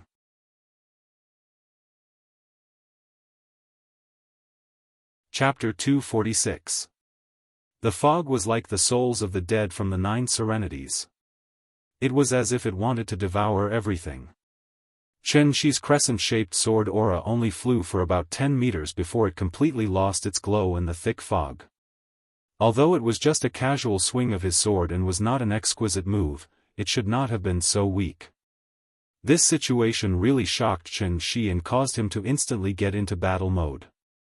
But what was out of Xianxia's expectations was that he waited in the thick fog for quite a while but did not discover any danger lurking in the fog. Everything was very calm. It was as if it was just a natural fog. Xianxia held the Tian Yen sword in his hand and frowned as he constantly observed the thick fog in front of him. His divine sense was sealed, so he could only rely on his 5 senses to observe the outside world. The fog was so thick that it could not be seen through or blown away. Even if there were light balls in all directions, Xianxia could only see within 10 meters at most. This feeling really made him very unhappy. Xianxia stood in the thick fog for a long time. After a long while, he seemed to have thought of something and a thoughtful expression suddenly appeared on his face. Thus, he stretched out his arm and opened his palm. A miniature spirit-gathering formation immediately appeared in Xianxia's palm. Following the activation of the spirit-gathering array, a faint cyclone rose from his palm shakily. The spirit-gathering formation was the most basic formation and its working principle was very simple. After it was successfully set up, it would be like a tornado and constantly revolve around the eye of the formation to absorb the surrounding spiritual energy. Thus, when the spirit-gathering formation appeared, the cyclone condensed and formed at a speed visible to the naked eye. Its color also became darker and darker until it finally became an extremely thick milky white. In less than a minute, Qianxi suddenly felt a cold feeling in his palm. Upon closer inspection, it turned out that a drop of water had suddenly condensed in the center of the cyclone. Seeing this, Qianxi's expression suddenly became one of realization. He finally understood what this thick fog was. Just like how water can be divided into gaseous, liquid, and solid forms, the spiritual qi of heaven and earth can also be divided into several forms. Under normal circumstances, mortals were unable to see the heaven and earth spirit qi. However, if the spiritual qi of heaven and earth was too dense, it would become as hazy as fog. This form of spiritual qi of heaven and earth was also called spiritual fog by immortal cultivators. The mist was in a liquid state, but it was made up of extremely fine water droplets, which was why it could float in the air. In addition, when the spiritual qi of heaven and earth reached a certain level, it would completely change from a gaseous state to a liquid state, which was the so-called spiritual liquid. Spirit liquid was extremely rare. Qianxi had only seen it a few times in heavenly spiral. As for the solid spiritual qi of heaven and earth, which was the legendary spiritual crystal, he had only heard of it but never seen it before. It completely existed in legends. The reason why Qianxi didn't immediately recognize that it was a spiritual mist was because the spiritual energy of heaven and earth in this form had already become a whole. Just like a balloon filled with water, every drop of the spiritual mist contained surging spiritual qi of heaven and earth. This spiritual qi would not leak out, so only by piercing the balloon could one feel the energy contained within. It turned out that the entire sky above this huge oasis was actually filled with spiritual mist. This was a little interesting. Qianxi withdrew the celestial sword Dharma idol and then activated the technique. At that moment, his entire body seemed to have turned into a human-shaped black hole, and he began to madly devour the spiritual mist around him. However, now was obviously not the time to cultivate, so he could only devour the spiritual mist as he silently walked into the depths of the oasis. At that moment, a thought suddenly appeared in Qianxi's mind.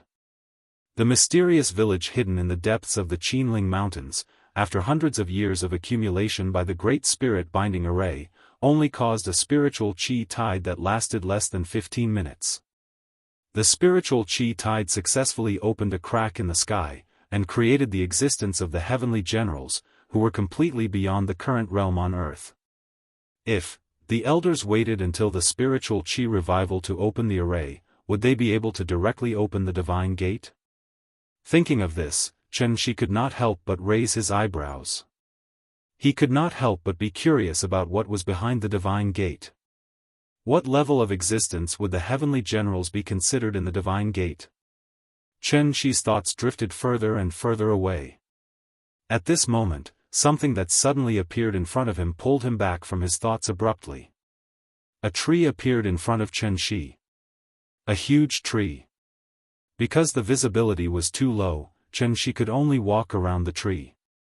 This turn was incredible. The diameter of this tree was more than 20 meters, which meant that the circumference of this tree was at least 70 to 80 meters. If he remembered correctly, this place during the day, other than the green grass, there were only some trees and shrub seedlings. Only a few hours had passed. How could such a huge tree appear out of nowhere? How could Qianxi not be surprised? Although Qianxi could also make the green mountains bloom with red makeup and make the thousands of maple leaves bloom with magic. However, he definitely could not make a seedling turn into a 1,000-year-old ancient tree in an instant. The diameter of this tree was more than 20 meters, and he did not know how tall this tree was. Qianxi stood under the tree and looked up, but the thick spirit fog completely blocked his vision, so he could not see the situation above the tree trunk at all. Seeing this, Xianxia thought about it and took a step forward, wanting to touch the bark of this tree. However, the moment his palm touched the tree bark, something unexpected happened. A formless energy suddenly surged in from all directions like a hurricane, formless but extraordinarily powerful. Xianxia's reaction was also very fast. The Tianyan sword appeared in his hand almost instantly, followed by a clang sound. He originally thought that there was an enemy attack, but when Xianxia turned around with the sword in his hand, he realized that there was a new change in the spirit fog behind him. Just like how Moses parted the sea in the legends, the spiritual fog that was so thick that even he couldn't disperse seemed to be pushed to the sides by two invisible glass walls, so much so that a passage appeared in front of him out of thin air. The passage was pitch black. Seeing this, Xianxia immediately flicked his finger. A ball of light suddenly flew into the depths of the dark passage. The passage was not very long, and the ball of light quickly flew to the end. At this time, Xianxia also saw the thing at the end of the passage. It was a huge stone tablet. It was not right to call it a stone tablet, because this stone tablet was shining brightly under the light of the ball of light, constantly reflecting the unique luster of metal. The stone tablet was very big, at least 10 meters tall and 2 to 3 meters wide. On the surface of the tablet, there was a line of ancient characters, which read,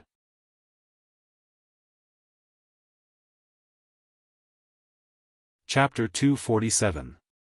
Xianxia looked at the stone tablet at the end of the tunnel, then turned back to look at the giant tree behind him. At this moment, he could not help but shake his head and laugh. Spiritual qi revival, heaven and earth phenomenon? This was getting more and more interesting. Perhaps it was because of his boldness, Xianxia did not think too much.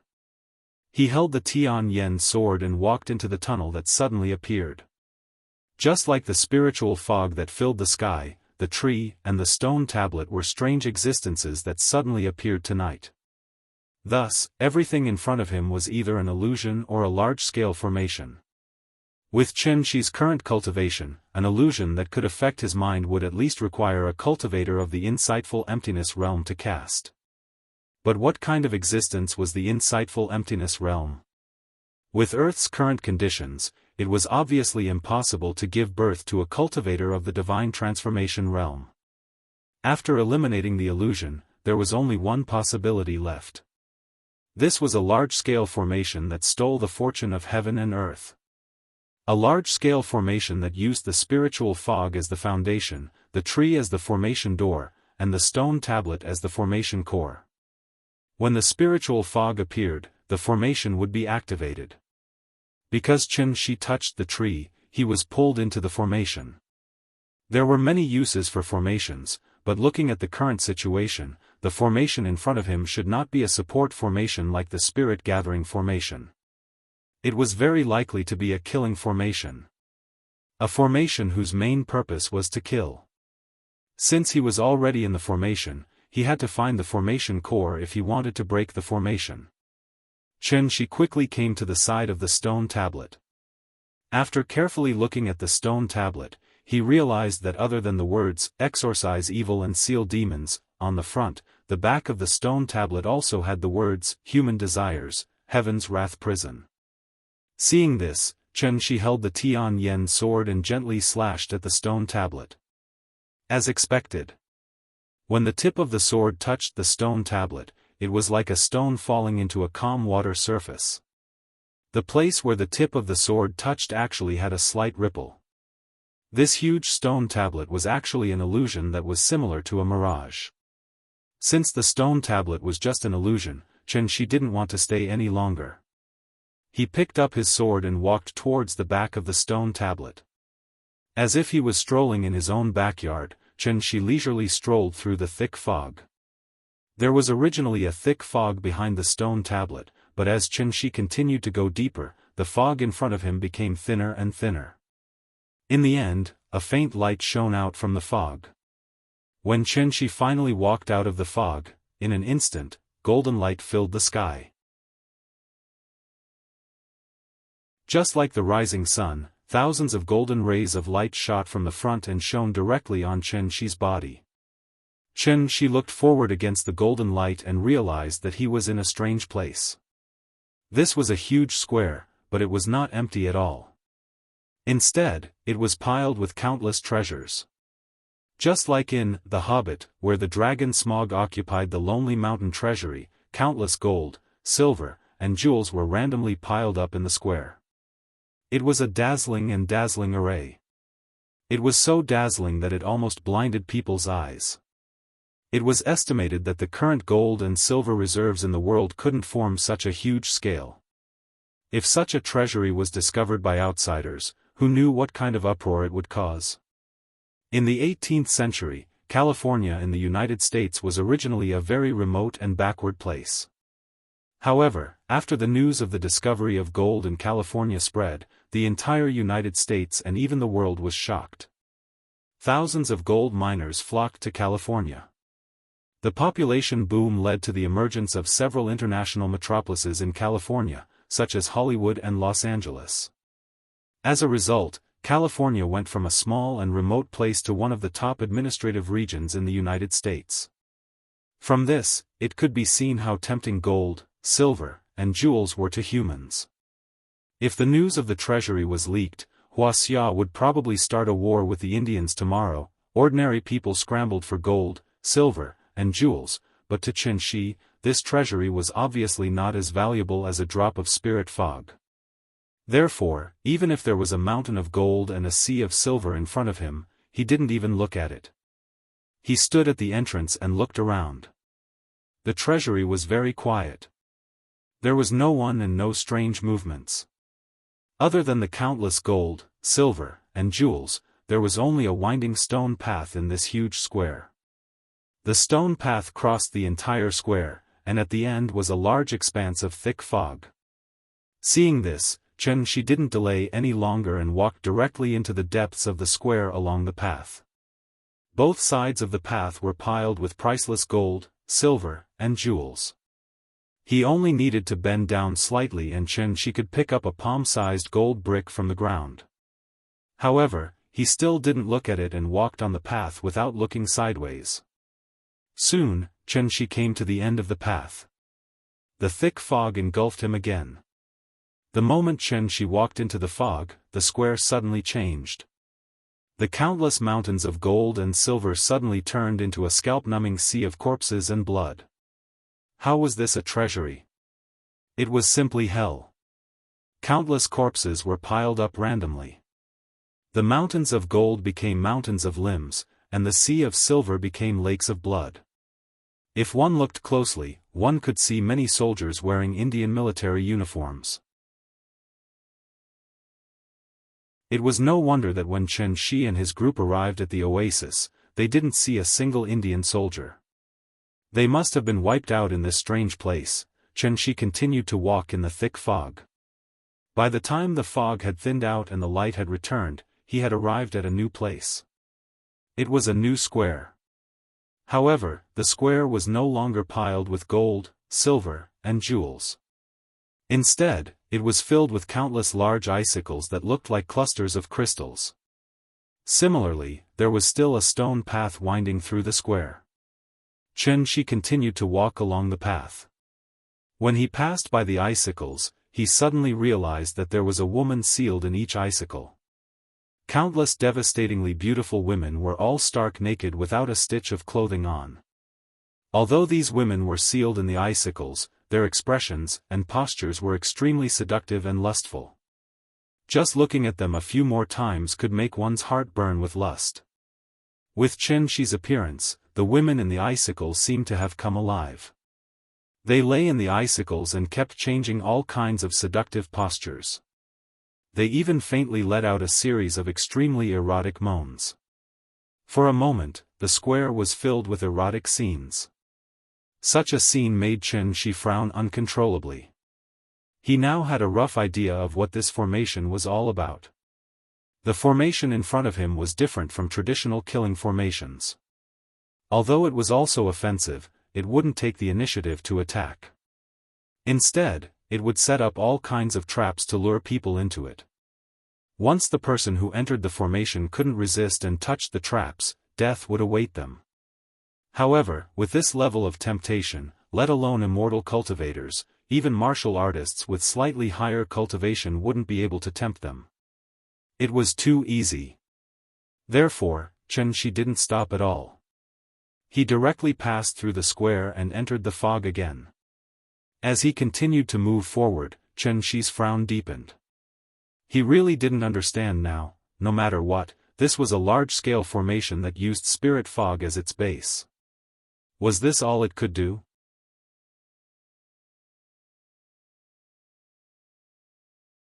Chapter 248. Xianxia walked through the fog. When the fog in front of him thinned again, he came to the third square. Slightly different from the previous two squares, the third square was covered with lush vegetation. As soon as he stepped into it, he felt as if he was in a primitive forest. However, there were no signs of any living creatures in this primitive forest. Although he was not close to the square, a strong herbal fragrance went straight to the tip of Xianxia's nose. As far as the eye could see, this place was simply like a paradise. Money and beautiful women, is it time for spiritual herbs and rare treasures? Xianxia thoughtfully glanced at the rare fruits, lingji, and immortal herbs on the square, but her feet still didn't stop for a moment. He seemed to be strolling slowly, but in fact, he used the means of shrinking the ground. In a few steps, he crossed the entire square and then disappeared into the thick fog again. Among the 5 elements, metal, wood, and water had appeared. If nothing unexpected happened, the next should be the fire array or the earth array. As expected. When Xianxia came to the 4th square, he suddenly felt a wave of heat hit him in the face. Countless huge copper pillars were erected in the huge square. Below the pillars, a raging fire was burning. It looked somewhat similar to the tortures of the ancient times.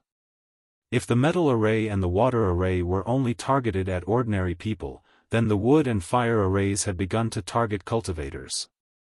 Especially the fire array. When Xianxia stepped into the fire array, the heat in the air faintly raised an inexplicable irritation in his heart. At this time, Xianxia found that this array was not as simple as it looked on the surface.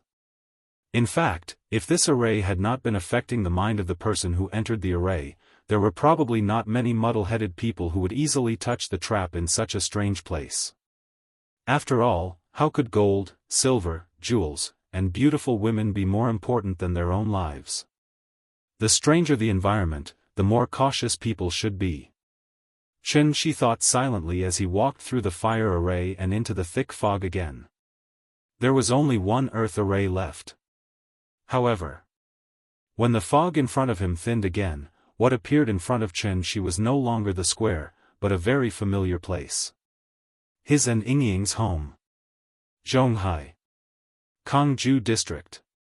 Although Xianxia had lived in the Sai courtyard for a period of time, the home that he truly recognized in his heart was still this slightly shabby demolition community.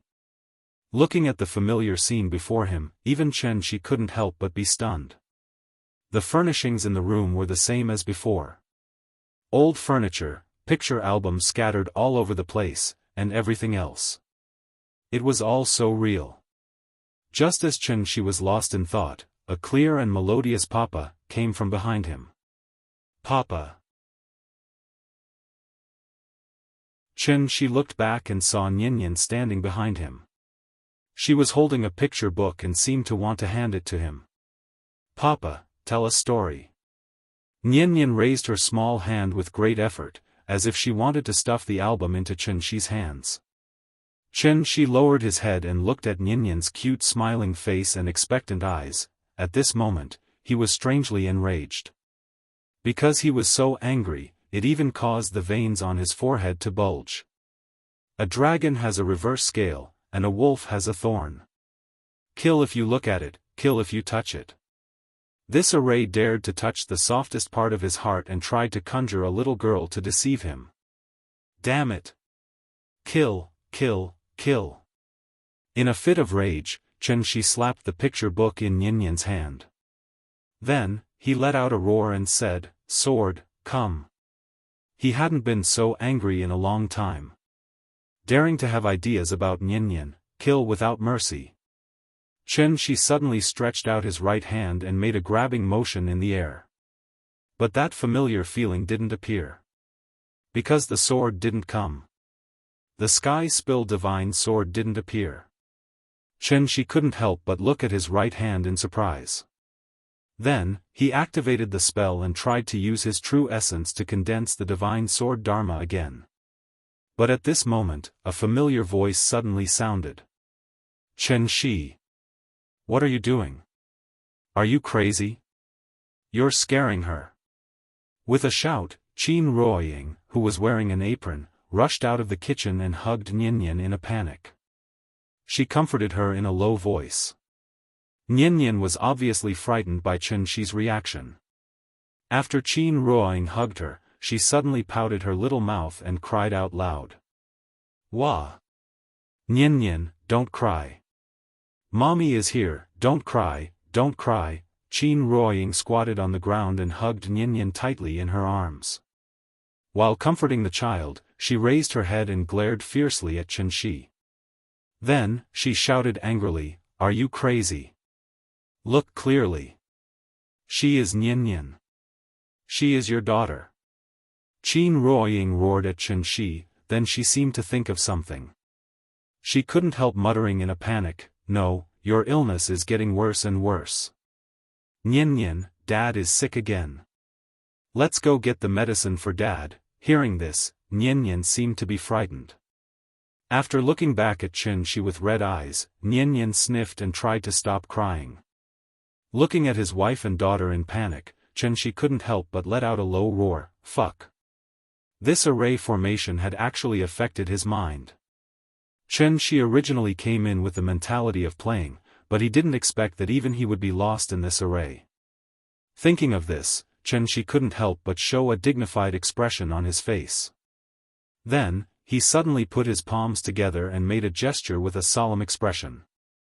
49 Styles of Tianyu, Spell Section, 10th Manifestation Break Illusion. It specializes in breaking all illusions and illusions in the world.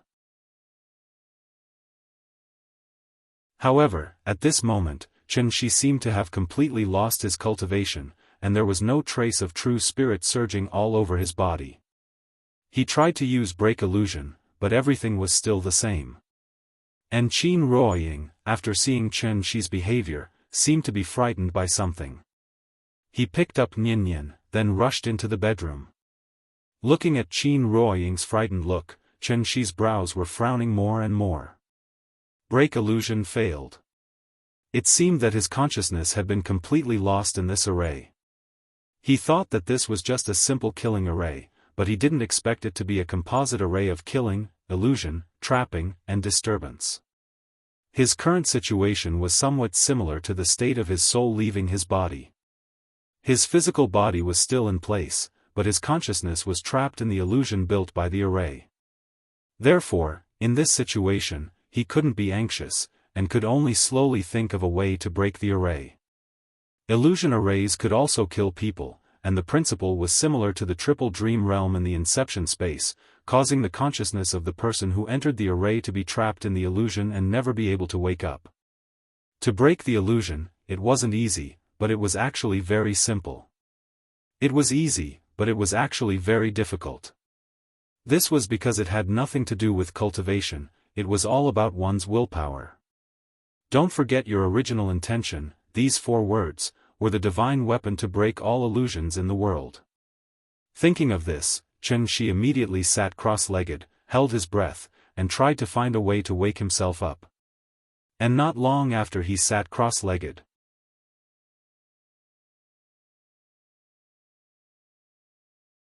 Chapter 249. Qin Ruoying took out a few pills and tried to stuff them into Qianxi's mouth. This was haloperidol, a very common antipsychotic drug. It was mainly used to fight hallucinations and delusions. It had a certain sedative effect, and at the same time, it was also toxic. Qianxi sat cross-legged in the living room like a stone Buddha. No matter how Qin Ruoying tried to persuade him, he had no intention of opening his mouth. Nian was lying in the corridor outside the bedroom. She tilted her head and only revealed a pair of eyes. She silently looked at her parents in the living room. Perhaps it was because he had just cried, but the little guy's eyes were red, giving him a pitiful look. Nian and Yingying, these were the two most important people in Chen Shi's life. At the same time, they were also Chen Shi's weakness. In the Tianxian world, most cultivators were far more afraid of illusion arrays than killing arrays. Once one entered a killing array, there was only a slim chance of survival. Although illusion arrays did not kill people, they were more frightening than killing arrays. This was because illusion arrays could make people lose themselves and willingly sink into the beautiful illusion carefully woven by illusion arrays. Until the person's physical body died and their soul dissipated, there was no way to wake up. Zhuangzhou dreaming of a butterfly? Or a butterfly dreaming of Zhuangzhou? Look at me, I'm Yingying. Be obedient, okay? Take the medicine obediently, okay? Look at Nian, you scared her. Don't be like this, okay? We were very worried about you. Qin Ruoying's slightly worried voice kept ringing in Chen Shi's ears. But Chen Shi sat on the ground motionlessly, as if he did not hear anything. Seeing this, Qin Ruoying's face couldn't help but darken. Bean-sized tears suddenly gushed out from her eyes. Life will always experience twists and turns. If the company closes down, then so be it. Don't give yourself so much pressure, be strong. No matter what you do, I will support you, but don't give up like this, okay? I'm so scared, Qin Ruoying kept talking in Chen Shi's ear. Chen Shi did not have the ability to seal his hearing. Therefore, no matter how hard he tried to enter a meditative state, Qin Ruoying's words still drilled into his ears without missing a single word. From Qin Ruoying's words, Chen Shi also passively understood his current situation.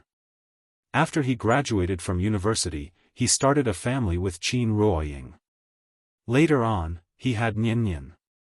As the family expenses increased, he left the company to start his own business. Dreams were always beautiful. Because of his lack of experience, the company went bankrupt. Chen Shi was also deeply affected by this and even suffered from depression. In the following days, Chen Shi didn't work anymore. Instead, he stayed at home every day. His condition also became more and more serious. At first, it was just insomnia. Later on, he actually developed schizophrenia. From time to time, he would go crazy like today and fantasize that he was a god more powerful than Superman. It was not the first time that Qin Ruoying saw Chen Shi behave like this. Therefore, she hugged Chen Shi tightly and kept whispering in his ear. Chen Shi was unwilling to open his mouth, so Qin Ruoying kept trying to open Chen Shi's mouth and feed him the pill. There was no doubt that this kind of care came from the heart. However, Chen Shi was completely unmoved. He was always looking for a way to wake himself up. Only people who experienced the horror of the illusion array knew. Every cultivator who came out of the illusion array alive was a person with a firm mind. If even he began to doubt himself, he would only sink deeper and deeper into the illusion. Once Chen Shi showed a trace of wavering and began to think about whether everything in front of him was real or not, it actually meant that he had already fallen. Don't forget your original intention. Remember. Everything in front of him was illusory. No matter what he saw or heard, it was all fake. In fact, there was a simple and crude way to break the illusion array. That was, kill Qin Ruoying in front of him. Since the illusion array confused him with his wife and daughter, the key to breaking the array was obviously Qin Ruoying and Nian. Unfortunately, even if Chen Shi knew that it was an illusion, he was not willing to hurt Yingying and Nian in the illusion. This was probably the difference between him and many cultivators. No matter what Qin Ruoying said, Chen Shi was unmoved. After a long time, Chen Shi finally entered the state of meditative anatta. At this time, Qin Ruoying, who was next to him, suddenly showed a trace of fear on her face. She began to shake Qianxi and cried, Are you leaving us? Don't go. Don't go, please. Papa. Papa. Don't leave me behind. I don't want you to go. Nian also ran out of the bedroom. The mother and daughter squeezed next to him, crying and begging him to stay. At this moment, Qianxi was like a scumbag who abandoned his wife and daughter. He completely ignored his wife and daughter's cries. As his five senses became more and more blurred, Qin Ruoying and Nian's voices also became farther and farther away from him. The next moment, Qianxi suddenly opened his eyes and found that he was sitting cross-legged in an empty square. There was nothing above the square, even the small path was gone. There was a thick fog in all directions. The illusion array was finally broken. Qianxi sighed softly. With a grab, the heavenly derivation sword appeared in his hand. The familiar feeling came back again. Qianxi stood up, but the expression on his face was still very serious. This array, it was really scary. Qianxi frowned and seriously looked at the illusion around him. The current him did not dare to underestimate this array anymore. Just as Qianxi was observing his surroundings, a crisp sound of a slap suddenly rang out from behind him. Slap, slap, slap. No more, no less, just 3 slaps. Qianxi looked back. When he saw the face of the person, Qianxi was suddenly stunned. Because a person who absolutely could not appear here had now appeared in front of Qianxi. This was a woman. A woman described in the Luo Shenfu like a light cloud covering the moon, floating like the returning snow in the wind. Looking from afar, like the sun rising in the morning. Looking closely, like a lotus blooming out of the water. The woman was wearing a blue dress and her hair was tied up in a cloud bun, but she did not wear any makeup or jewelry. Her eyebrows were dark, like the distant mountains in the fog. Her eyes were blurred, like the warm spring river. That incomparably exquisite oval face was faintly tinged with pink, which was extremely alluring.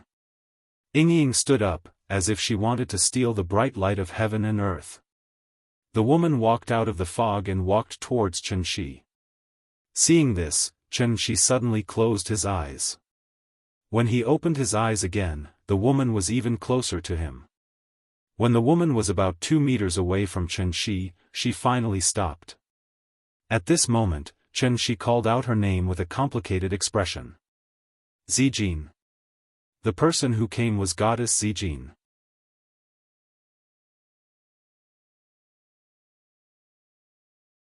Chapter 250. Sky Yen Divine Sect. Yu Zijin. Someone who should not have appeared in front of Qianxi had suddenly appeared in front of him. Yu Zijin had a faint smile on her face. But if one looked closely, there seemed to be a hint of playfulness hidden in that smile. After sizing up Qianxi, Yu Zijin said softly, Qianxi, long time no see. Long time no see. Suddenly seeing an old acquaintance here made Qianxi a little confused. After replying dryly, Qianxi did not know what to say. After a long while, he then asked with a complicated expression, Zijin? Why are you here? Hearing this, Yu Zijin looked at him deeply, then asked, why don't you make a guess? Qianxi did not reply immediately. Because his feelings were very complicated. Take a guess. These 2 words were what he used to say to Yu Zijin. Heavenly Spiral did not have as rich a cultural and entertainment life as Earth, so when he was free, Qianxi would hum a few pop songs for Yu Zijin. And every time Yu Zijin asked where he learned it from, Qianxi would always reply with the words take a guess. But, wasn't the teleportation array destroyed? How did Zijin come to Earth? Qianxi frowned as he tried to think of an answer. Yu Zijin was not in a hurry, and just looked at him with a smile, as if she wanted him to come up with an answer himself. If he really had to make an analogy, Qianxi's current feelings were like when he was out shopping and suddenly saw a good friend who had died many years ago. that kind of feeling really made people feel a little complicated. If he had to use a word to describe the relationship between Chen Shi and Yu Zijin, then the word beauty was naturally the most appropriate. Beauty. It was known as the fourth type of relationship, dissociating from family, friendship, and love. It was the highest level of interaction between friends of the opposite sex, and also the most dangerous stage. This type of relationship was more dangerous, and if one was not careful, they would cross the red line. The result was either a lifetime or a stranger. After hundreds of years together, it would be a lie to say that they had no feelings for each other. Fortunately, the obsession in Chen Shi's heart did not disappear with the passage of time. Qin Ruoying was the other half of his life that he was searching for. Therefore, even though Chen Shi had lived in heavenly spiral for 500 years, when he found out that there was still hope for him to return, he resolutely chose to leave. He wanted to leave the world that didn't belong to him. From then on, they would never meet again, not knowing each other's strengths and weaknesses. Just like Shi Murong's poem, Farewell, described it, I quietly retired. Forgive me for not saying goodbye. And in the deepest corner. Trying to hide you. He could hide it from anyone and for any period of time. It was an unreachable distance. Chen Shi's heart was in a mess. He hadn't felt this way for a long time. He had always been very clear about Yu Zijin's feelings for him. So when he faced Yu Zijin, Chen Shi's feelings were always a little complicated. He didn't do anything wrong, but he couldn't help but feel a sense of guilt. He felt as if he owed someone something. Chen Shi was slightly dazed. Yu Zijin didn't disturb him. She just stood in front of him, silently sizing him up. Chen Shi wanted to open her mouth a few times, but after seeing her familiar eyes, she couldn't help but swallow the greeting that was already on the tip of her tongue. That gaze was very similar to the past. Meeting Yu Zijin was too sudden, so much so that Chen Shi's mind went blank. At this moment it was as if he had returned to heavenly spiral in the middle of the night, standing in front of Goddess Zijin, who had once fought side by side with him. Chen Shi was all too familiar with this scene. Midnight dream? Wait, something didn't seem right. Chen Shi was suddenly stunned. Then, he suddenly raised his eyebrows, and his confused eyes immediately became clear and sharp. This was an illusion. He didn't break the array. Instead, he fell into a deeper layer of illusion. This array had found the deepest crack in his heart, layer by layer. First, it was Qin Ruoying and Nyenyen, who wanted to use his family to restrain him. When he thought that he had succeeded in breaking the formation and relaxed a little, he would then conjure up Yu Zijin and use that to destroy his psychological defenses. No wonder Yu Zijin's reaction was a little strange. That was because although the illusory formation had found the gap in his heart, it was unable to understand more. That was why Yu Zijin was like a wooden person, and could only passively receive the information from him and then respond to him with it. Scary, it was really scary. This array was really too strange. It could even dig out the deepest secret in his heart. Perhaps it was because she sensed Chen Shi's strange behavior. At this moment, Yu Zijin suddenly laughed. Her face revealed a smile as pure as a young girl's. She asked mischievously, "Why? You can't guess? Do you want me to tell you?" "I can tell you, but you have to beg me." "If you beg me, I'll tell you." The current her was very similar to the past. However, Chen Shi only looked at her expressionlessly. At this moment, his heart was as still as water. The next moment, Chen Shi, however, raised the Tian Yen sword in her hand and directly pierced her chest. "You?" Yu Zijin lowered her head and looked at the long sword in Chen Shi's hand. She was in disbelief. In an instant, shock, pain, anger, and grief flashed across her face. "Chen Shi, why did you?" Yu Zijin seemed to want to say something, but Chen Shi calmly pressed the long sword in his hand forward. The long sword pierced through Yu Zijin's body. At this time, Chen Shi took a step forward and whispered in her ear, "Don't worry. With Zijin's talent, she should be at least at the insightful void stage now. Although you made me very angry, I still have to thank you. After all, you let me see her again, although it was only once." At this point, Chen Shi suddenly withdrew the long sword in his hand. As a stream of blood splattered, Yu Zijin's body slowly fell to the ground. As she fell, her figure became more and more blurry. Finally, she turned into crystal dust and disappeared in front of Chen Shi. Everything returned to silence. A broken mirror suddenly appeared where Yu Zijin had been standing. That was the array core. The mirror was broken. This array that could see through one's heart had finally been broken by Chen Shi. However, although the array was broken, Chen Shi did not look happy at all. He raised his head and looked at the fog that was still surging above his head. After a long time, Chen Shi finally let out a deep breath. Looking back at the broken mirror, he murmured in a low voice, "It's too late. I'm sorry." This apology was not for the mirror in front of him, but for Goddess Zijin, who was far away in heavenly spiral. "I'm sorry."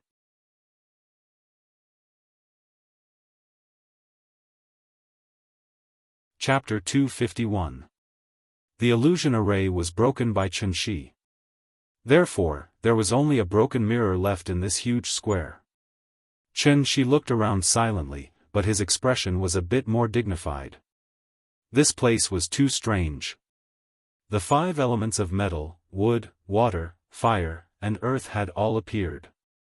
So what should I do next? There was no stone path in this square. It seemed that this was the end. Chen Shi looked around and didn't find anything out of the ordinary. Only then did she set her eyes on the broken mirror on the ground. This mirror was not made of glass. Looking carefully, the material was somewhat similar to crystal. It seemed to be a pure and colorless transparent crystal. And just when Chen Shi looked down and carefully studied the mirror fragments on the ground, the scattered mirror fragments suddenly had a magical change. Like snow meeting the sun, countless small mirror fragments suddenly began to melt at a speed visible to the naked eye. Even if the snow melted, there had to be a process. But the scene in front of Chen Shi was like pressing the fast-forward button when watching a video. The melting process became very short. In just a few seconds, the mirror fragments on the ground had turned into a pool of silver water. It looked a bit like tin, chromium, and other metals after melting. Seeing this, Chen Shi immediately took a few steps back. And just as he stepped back, a strong light suddenly appeared in the pool of silver water. A light curtain suddenly rose from it and reached the sky. Array within an array? Looking at the changes in front of him, Chen Shi couldn't help but frown. This 5 elements great array was strange enough on its own. Who would have thought that there would be another array within it? The pool of silver water in front of him, it was clearly the entrance to another array formation. After seeing the power of the earth array, Chen Shi couldn't help but have a trace of vigilance in his heart. Who was the one who had set up such a marvelous large-scale formation?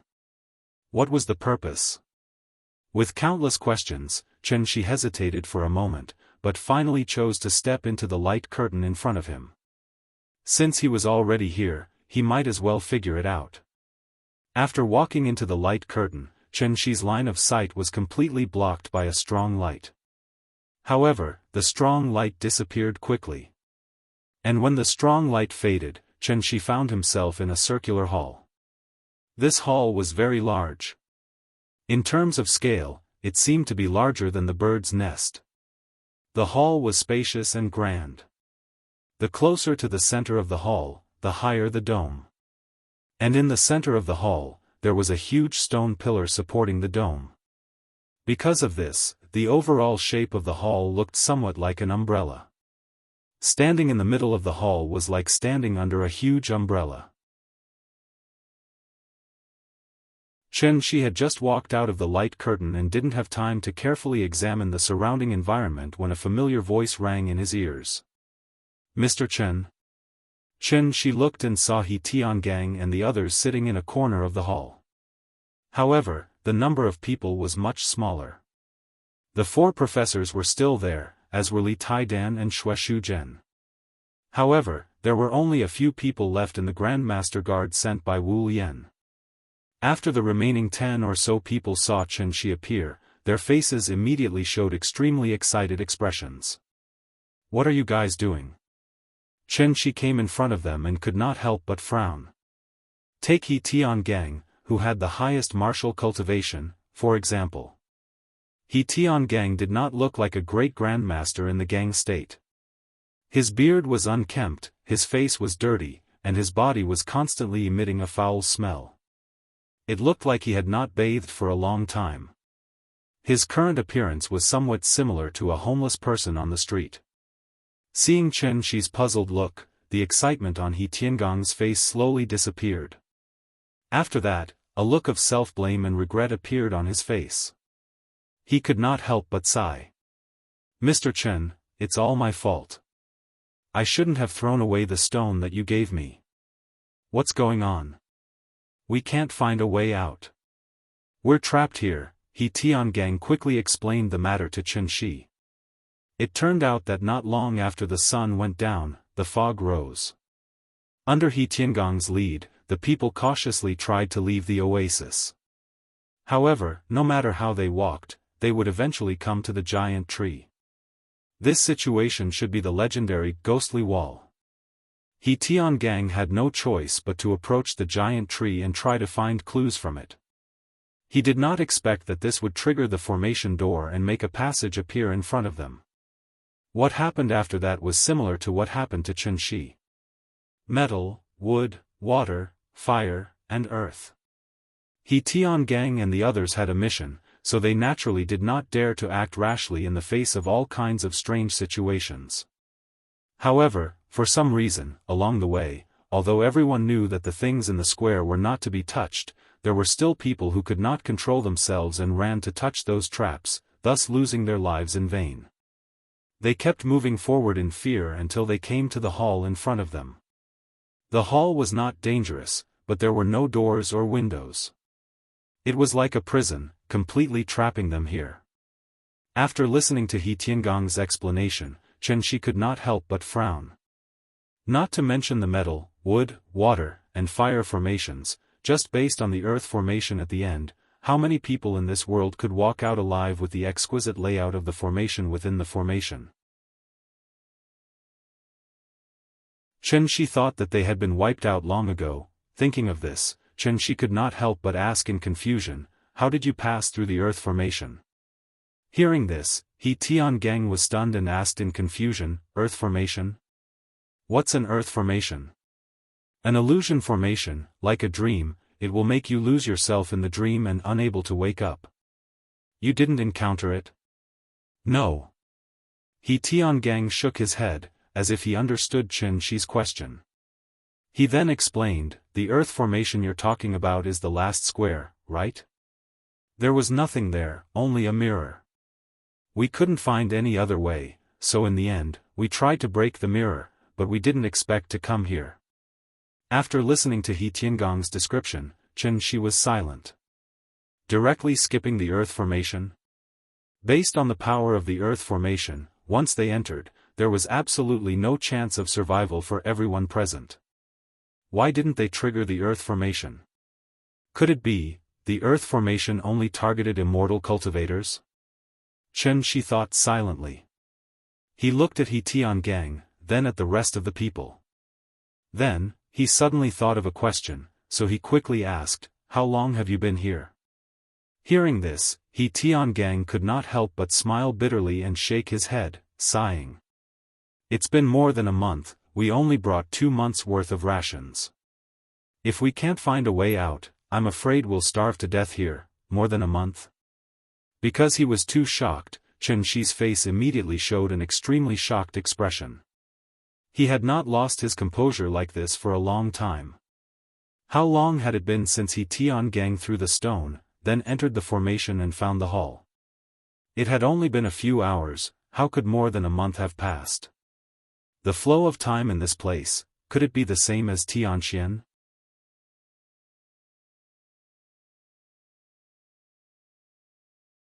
Chapter 252. A year on Earth was equivalent to 100 years on Heavenly Spiral. How long had it been since he Tiangang and the others entered the formation? How could more than a month have passed? Although he was very confused, Chen Shi quickly regained his composure. They didn't notice anything unusual. After all, when it came to time, it was obviously not a problem that ordinary cultivators could solve. Perhaps only the legendary immortal emperors would be able to see through the true meaning behind it. If that was the case, then this palace, could it be that this was an excellent place for cultivation? Just like the House of Mind in Dragon Ball, a year in the outside world was only a day inside. A cultivation place like this was close to being a bug in the system. The flow of time in different places in the universe was different.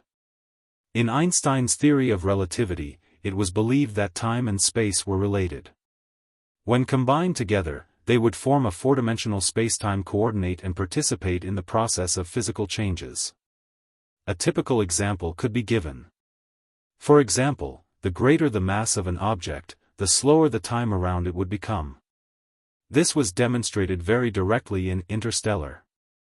Because it was close to a black hole, the male and female protagonists stayed on a planet full of water for a few hours. However, the crew members on the spaceship had already stayed on the spaceship for 23 years. When the male and female protagonists returned to the spaceship and met the crew members again, the crew members had already become white-haired old men. The reason why the flow of time on Heavenly Spiral was different from that of Earth was obviously because the mass of Heavenly Spiral was much greater than that of Earth. However, this palace was on Earth, so, what was the reason for the flow of time in this palace to be different from that of the outside world? Chen Shi was only at the soul formation stage. He hadn't even comprehended the void. Naturally, it was impossible for him to comprehend the true meaning of time. Therefore, after frowning and thinking for a while, he decisively threw this inexplicable phenomenon to the back of his mind. The most important thing now was to find a way to leave this palace. As for the rest, he would think about it later. Thinking of this, Chen Shi couldn't help but look up at the dome. There were circles of strange patterns on the dome. It was as if a large net was hanging in the sky. He looked down at his feet. The floor of the palace looked dark and shiny. The material seemed to be obsidian. The floor was not flat because there were many protruding lines on it. They looked similar to the lines on the dome. In the large hall, the white dome and black floor actually presented a different kind of beauty due to the similarity of the veined patterns. Apart from the giant stone pillar that supported the dome, there was nothing else in the hall. Chen Shi circled the stone pillar but didn't find anything out of the ordinary. So, in front of everyone's surprised eyes, he jumped up and flew directly to the dome. Seeing this, he Tiangang couldn't help but smile. He clenched his fists and shouted excitedly, "We're saved!" Hearing this, the Wu Yan people were all overjoyed. The person in front of him was a legendary celestial. He must have a way to get them out of this damned place.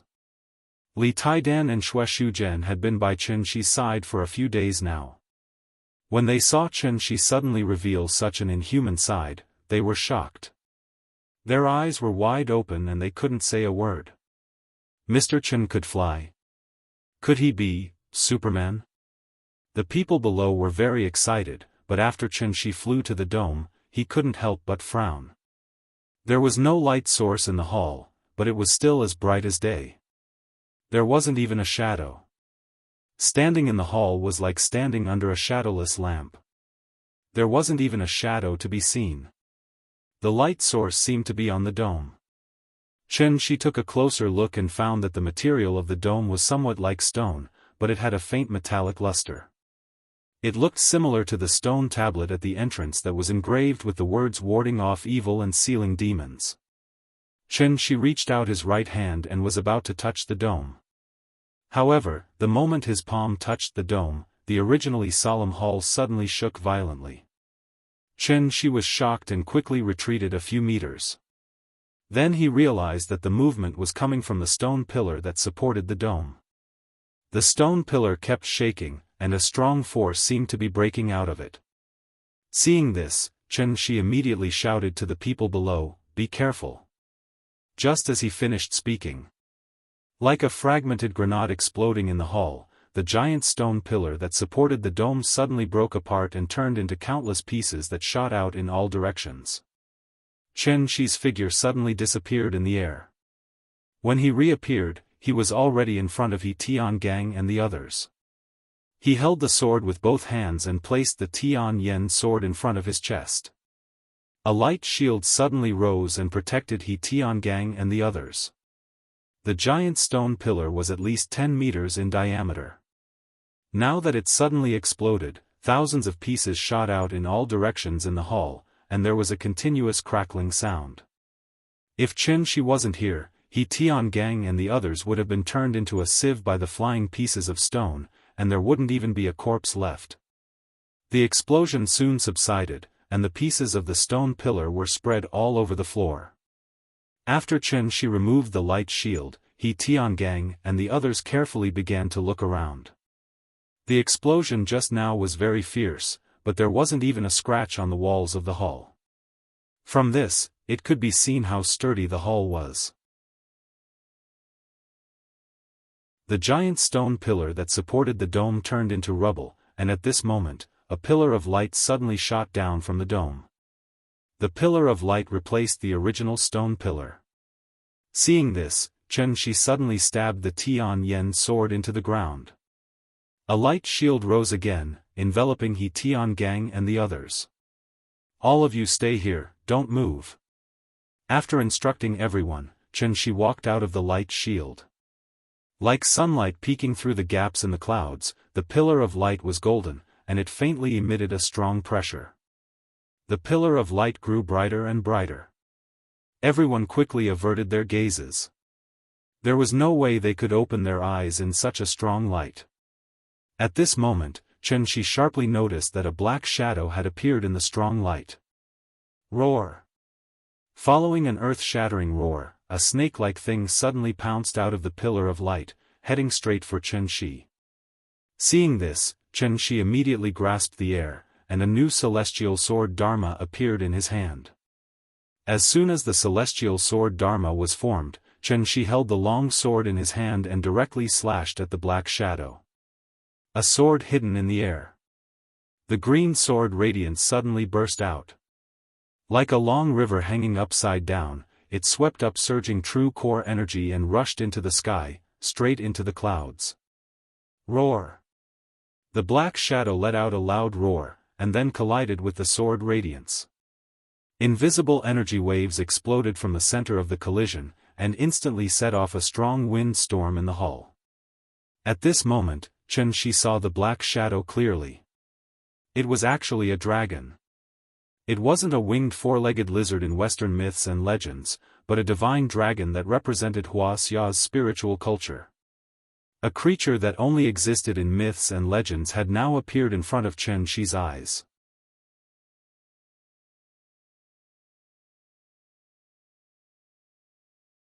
Chapter 253. Wings said, "The dragon is the head of the scaled insect. It has 9 shapes. The head is like a camel, the horns are like a deer, the eyes are like a rabbit, the ears are like a cow, the neck is like a snake, the belly is like a snake, the scales are like a carp, the claws are like an eagle, the palms are like a tiger. There are 81 scales on its back, and it has the number of 99 suns. Its voice is like a copper plate, there is a beard beside its mouth, a pearl under its chin, and a reverse scale under its throat. There is a mountain on its head, also known as the ruler of wood. The dragon cannot fly without a ruler of wood. It can form clouds with its breath, and it can change into water and fire. But what is strange is that the appearance of this dragon is still somewhat different from the legendary 5-clawed golden dragon. The 5-clawed golden dragon is obviously golden, but the dragon in front of Chen Shi is dark green. Or, this is an azure dragon? This azure dragon's body is about 30 meters long, and it seems to be bigger than the giant python in The Berserk Python Disaster. It arches its body and floats in the air, and the dark green scales are at least the size of a palm. Looking carefully, the scales seem to be shining with an indescribable luster, which can be called flowing light and colorful. Dragons are a symbol of auspiciousness, but its appearance is definitely not cute, and it even looks a little ferocious. When this azure dragon stares at Xianxia with its golden vertical pupils, its eyes suddenly become like a human's, suddenly with a bit of fierceness. In this regard, Xianxia did not have much reaction, but the group of people behind him were frightened. Among them, a few of the less resolute ones were so frightened that they fell to the ground. This is a living dragon. After the azure dragon flew out of the light pillar, it immediately roared at Xianxia. The hidden dragon has fallen asleep, and its roar moves thousands of mountains. Seeing that the azure dragon was about to pounce, Xianxia raised his hand and slashed. However, this azure dragon did not dodge. When the sword hit its body, it was immediately like a water arrow hitting its body, and was immediately scattered by the dragon's scales. The azure dragon did not seem to expect that this little bug would dare to provoke its majesty, so it immediately roared. Following that, it danced in the air and pounced on Xianxia, who was on the ground. It waved its gigantic body and slammed down like a giant wave. Seeing this, Xianxia couldn't help but frown. Could it be, was he going to slay a dragon today? Seeing this azure dragon charging over menacingly, Xianxia naturally could not sit still and wait for death. No matter what it was, he would beat it into submission first. Thus, Xianxia immediately held the Tian sword in front of his chest. The tip of the sword suddenly shone brightly, releasing a burst of golden light. It was as bright as the sun, instantly illuminating the entire palace. Condense the will as the spirit, and the spirit as the sword. The 8 extremities boundless expanse was the so-called Earth Sword. 49 Forms of Heavenly Divination, Sword Technique Chapter. He Tiangang and the others hid behind the shield that Xianxia had set up for them. When they saw what was happening in front of them, they couldn't help but cry out in alarm. After Xianxia slashed out with his sword, a burst of golden light shone brightly. The blinding light made it impossible for them to look directly at it, so they could only cover their eyes in pain. There was no word that could describe the sharpness of this sword. It was as if it could split the heavens and earth in half. Xianxia stood proudly with his sword in hand. The azure dragon's figure was no longer in his eyes, only a golden sword light that pierced through the heavens and earth. Then, the blue wave and the golden light collided violently. Roar! Following the azure dragon's roar, the entire palace began to shake violently. The stone pillars that were scattered all over the ground were now completely turned into fine powder under the impact of wave after wave of force. They were reduced to dust that could not even be seen by the naked eye. One move of the human sword was enough to wipe out a mountain, not to mention that Xianxia had just used the earth sword.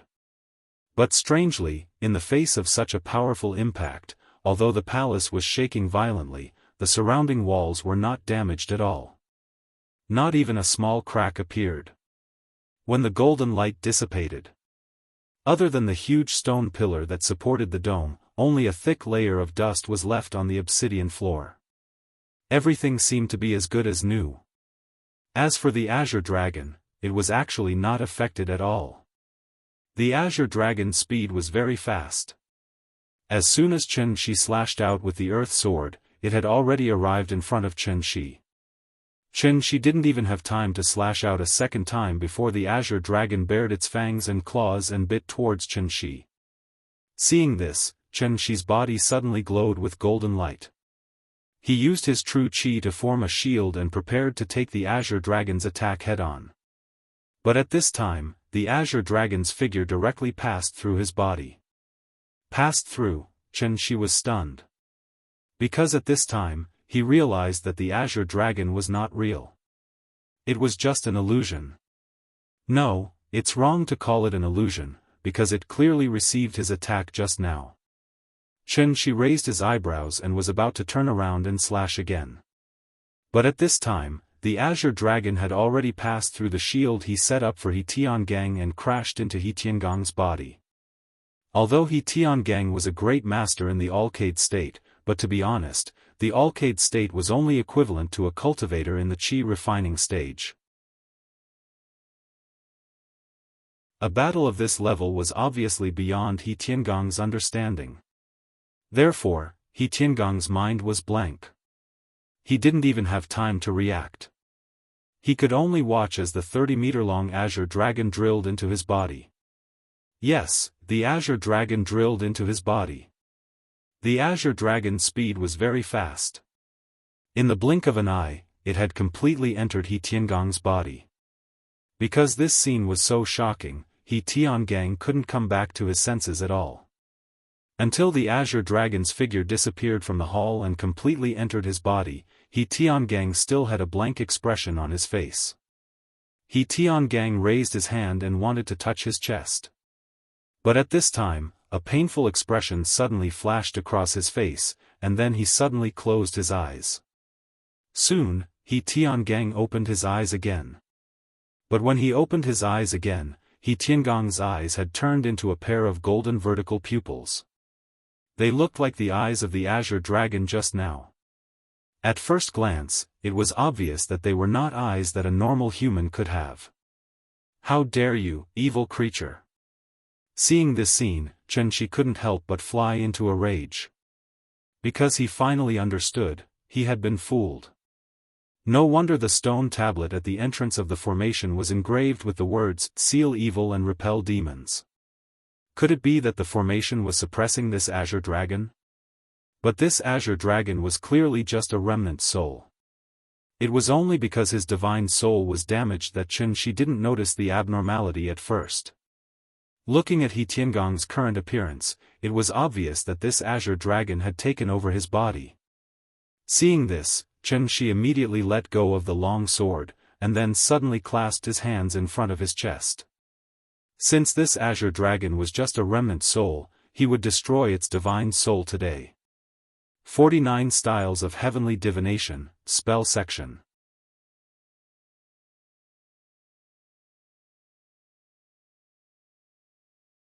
Chapter 254.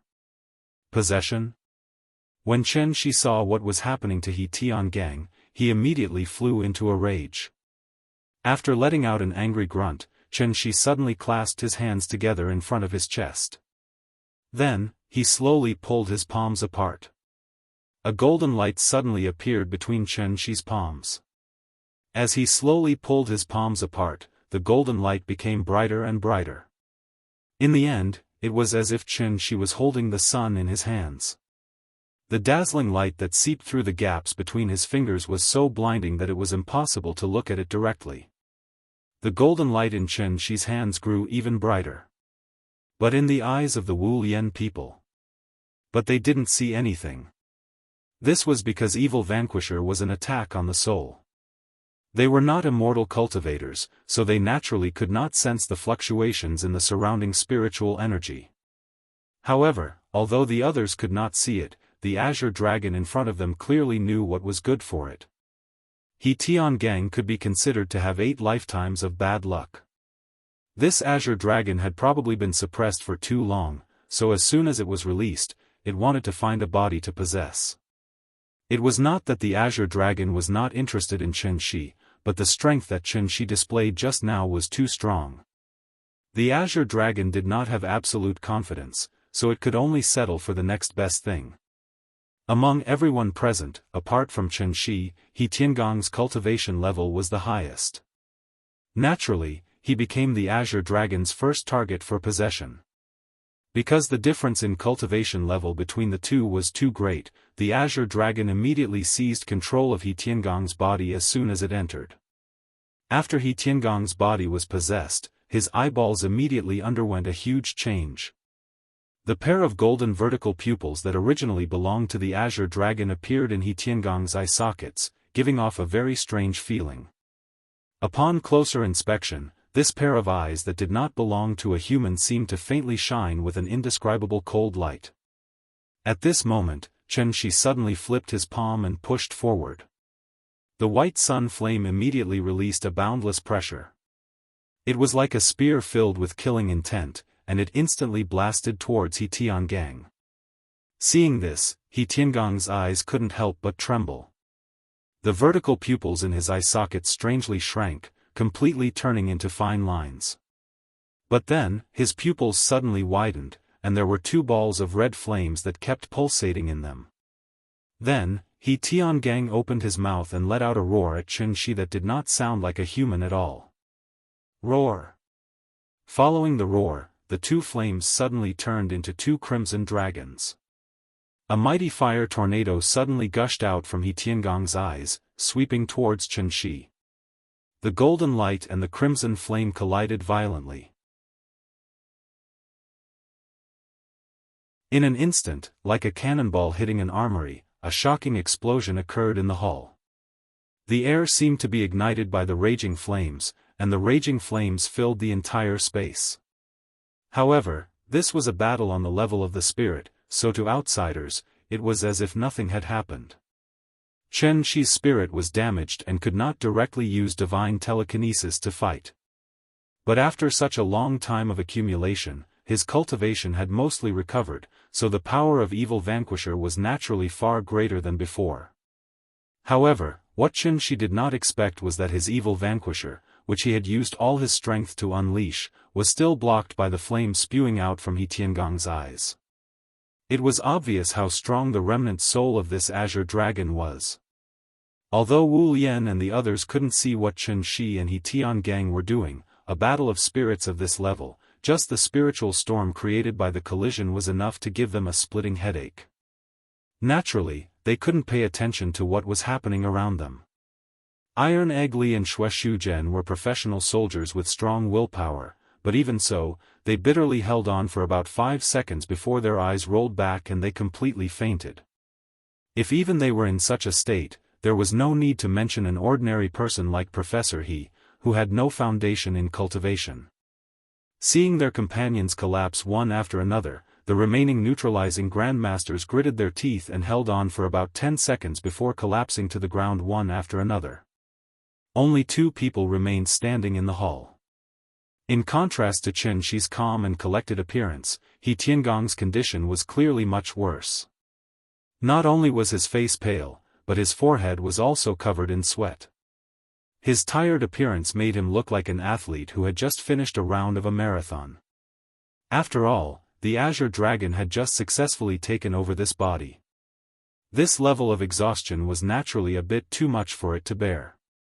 So when it saw Chen Shi acting as if nothing had happened, the Azure Dragon's heart immediately trembled. It couldn't help but use He Tiangang's body to speak. "You are very strong.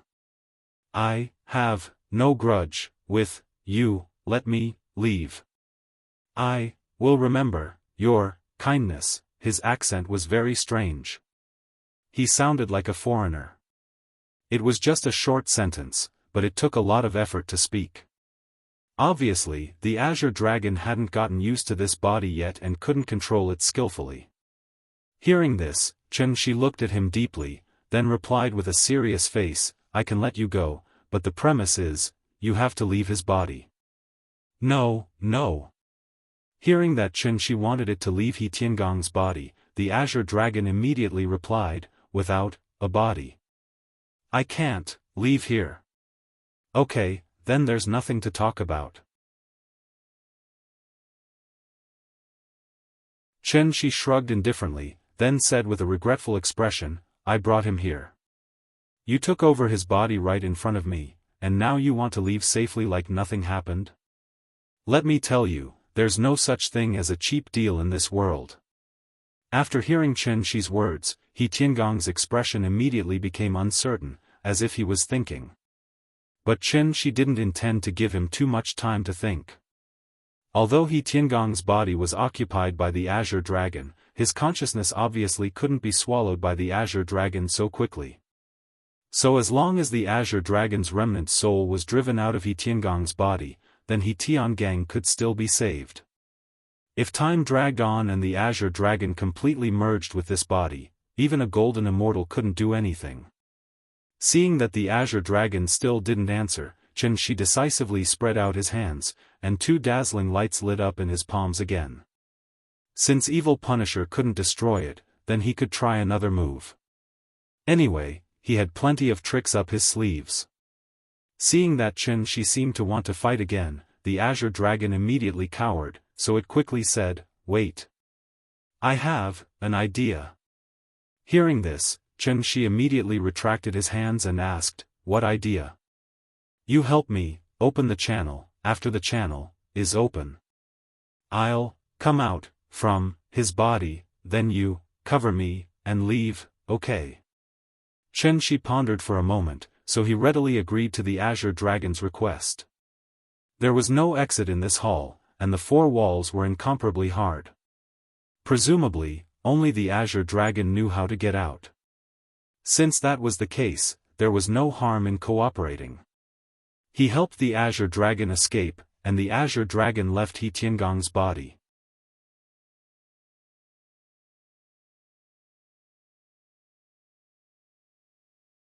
Chapter 255.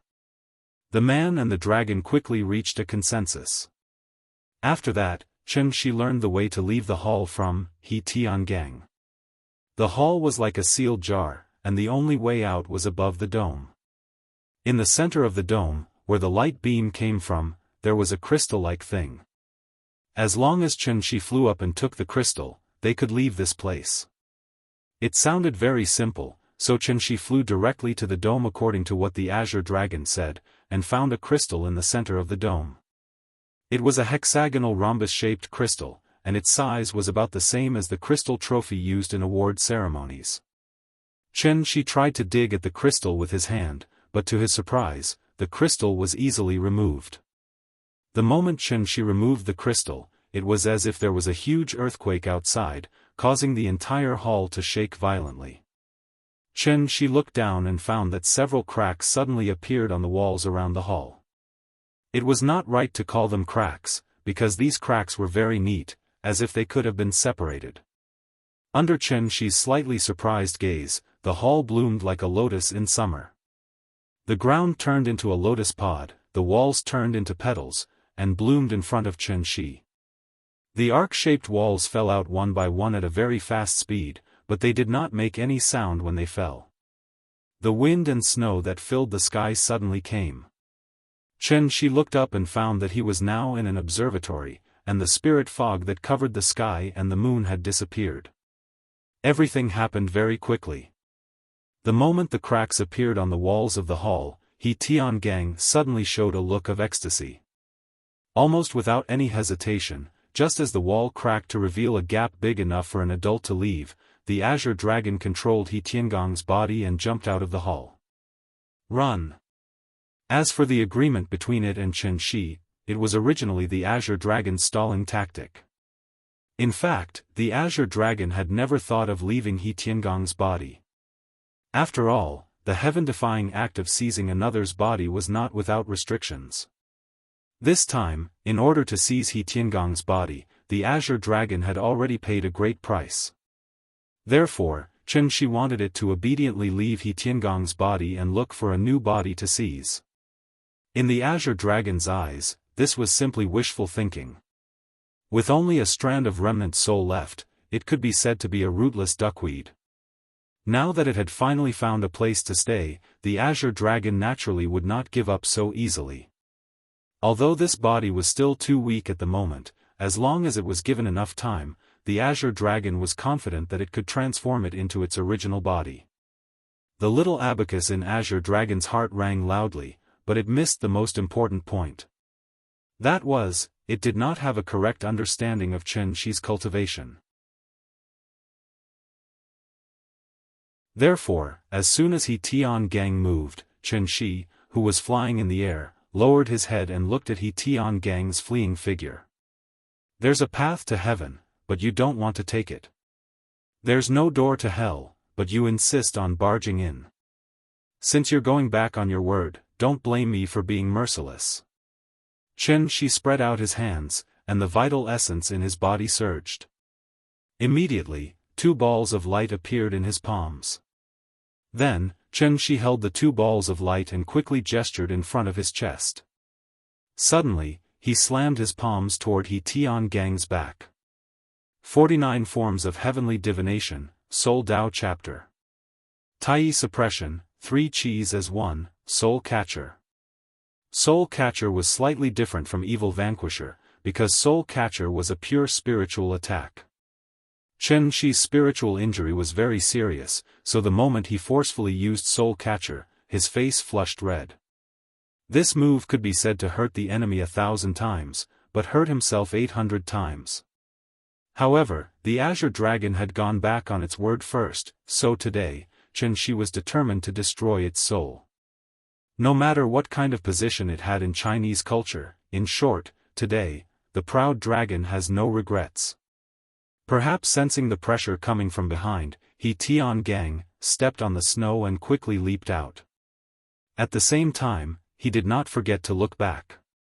When he saw the golden light in Qianxi's hands, He Tiangang suddenly stopped. Then, he turned toward Qianxi and let out a resounding dragon roar. Roar! The roar of a tiger and the roar of a dragon was mighty and continuous. The Azure Dragon probably knew that today's matter could not be settled peacefully. Therefore, after this deep roar sounded from afar, the shadow of an Azure Dragon suddenly appeared behind He Tiangang. The hidden dragon sleeps, and its roar shakes thousands of mountains. The shadow of the Azure Dragon coiled in the air. At the same time that Qianxi slammed his palms, the shadow of the Azure Dragon soared into the air with a monstrous force. Like a giant python pouncing on its prey, it opened its bloody mouth and rushed toward Qianxi. At this moment, Qianxi seemed to see the shadow of great-granduncle in it.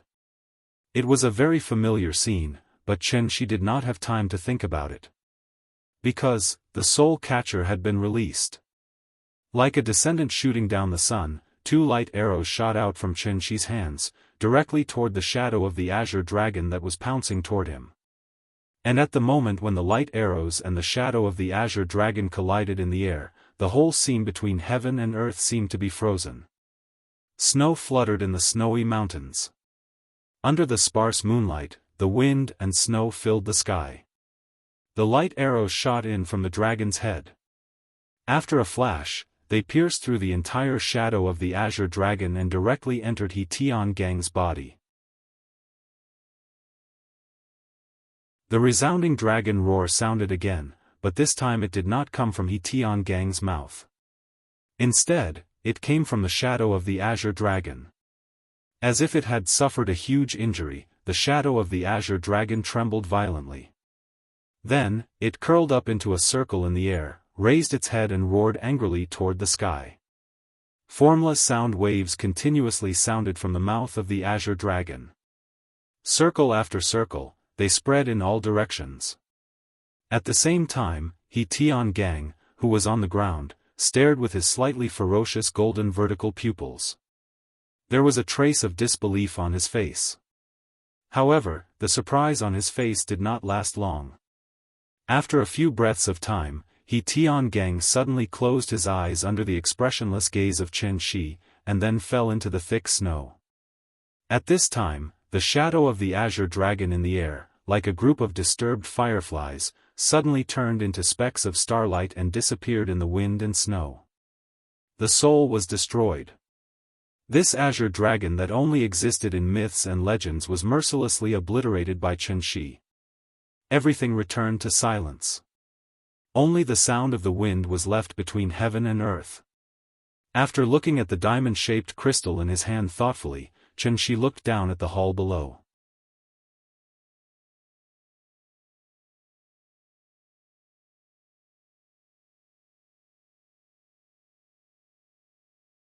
The surging true essence continued to flow into the crystal, and the dense purple qi inside immediately began to revolve.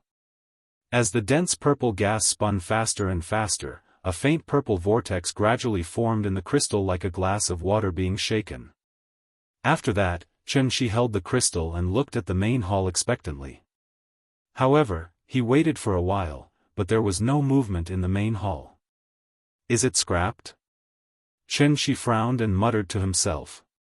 Only then did he fly into the main hall and look at the surroundings with some regret.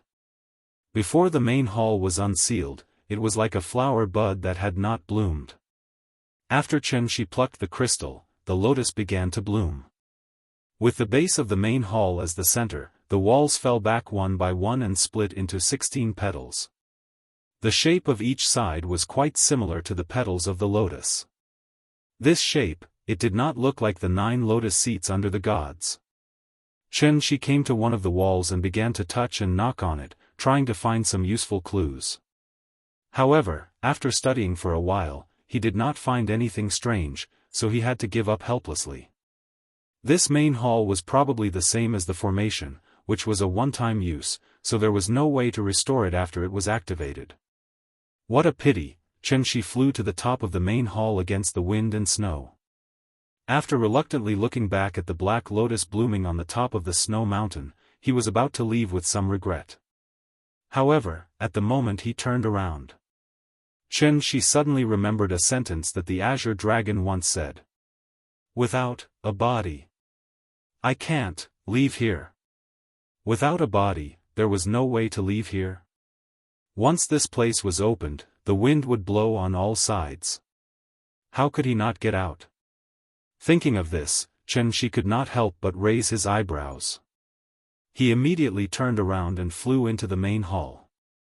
Then, he sat cross-legged on the obsidian floor. After setting up a defensive formation, he began to try to let his soul out of his body. Soul out of the body. For Chen Shi, whose soul had been damaged, this was actually a very dangerous thing to do. If he was not careful, his soul might be destroyed, leaving only an empty shell without a soul. It was difficult for Chen Shi to even use his divine sense, let alone his soul out of his body. Therefore, just as he was about to leave his body, he immediately suffered a backlash. His face could not help but turn pale. Chen Shi had no choice but to temporarily stop this dangerous behavior, and then silently adjust his breathing. Danger always accompanied opportunity. This cultivation place was extremely tempting to Chen Shi, so he did not want to give it up. Therefore, after a simple adjustment, Chen Shi began to try again. Bit by bit, he let his soul out of his body. The shape of the soul was not fixed. Although the Azure Dragon had been imprisoned for a long time, its soul had always maintained the appearance of its original body. From this, one could see the strength of the Azure Dragon's soul. Because Chen Shi's soul was damaged, his soul looked like a weak flame. It was so weak that it could be extinguished by the wind at any time. When the flame flew out from between Chen Shi's eyebrows, Chen Shi entered a mysterious state. He didn't need eyes or ears, but he could clearly see everything around him. Even how a snowflake fell from the sky and how many times it spun in the air, Chen Shi was very clear. This was the so-called divine sense. It was a type of perception that transcended the 5 senses. It was like a radar, and even the rustling of grass in the wind could not escape his divine sense. After his soul left his body, Chen Shi, who had turned into a flame, carefully approached the edge of the hall. And just as Chen Shi's soul was about to float out of the hall, a bright light suddenly appeared in front of him. Sure enough. Although the hall was still in the shape of a lotus platform, when Chen Shi's soul approached the edge of the lotus platform, circles of strange light patterns immediately appeared around him. Looking carefully, the light patterns were exactly the same as the patterns carved on the dome. Looking at the ground, the protruding lines on the obsidian floor were also strangely glowing at this moment. In an instant, the sky and the ground were full of light patterns. Like 2 large nets, Chen Shi was firmly trapped in the center of the hall. Inescapable net.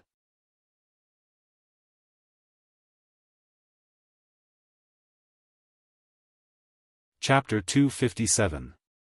Looking at the strange light patterns that covered the sky in front of him, Chen Shi was not surprised, but happy. Through the perception of his divine sense, he had already keenly noticed that the diamond-shaped crystal in his hand had a new change. The dense purple gas in the middle of the crystal was originally in the shape of a whirlpool, but when Chen Shi's divine sense floated to the edge of the hall, the whirlpool immediately turned into the shape of a lotus, and the shape looked somewhat similar to the current appearance of the hall. Seeing this, Chen Shi immediately returned his divine sense to his body, ending this dangerous action. After his divine sense returned to his body, Chen Shi was still sitting cross-legged on the ground. After silently adjusting for a while, he finally opened his eyes. Forcing his divine sense to leave his body was still too much for the current Chen Shi. Therefore, after just a few minutes, his face became very pale, and he looked like a patient who had just recovered from a serious illness. However, although his face was ugly, Chen Shi could not help but smile. Because he discovered a secret, and that was, this seemingly ordinary crystal was actually the legendary soul crystal. The so-called soul crystal was actually a strange crystal that could host the divine sense. This kind of crystal was also very rare in the Tianyuan world. The soul crystal was very precious. On one hand, it was extremely rare, and on the other hand, it was a necessary material to refine divine sense attack-type magic treasures.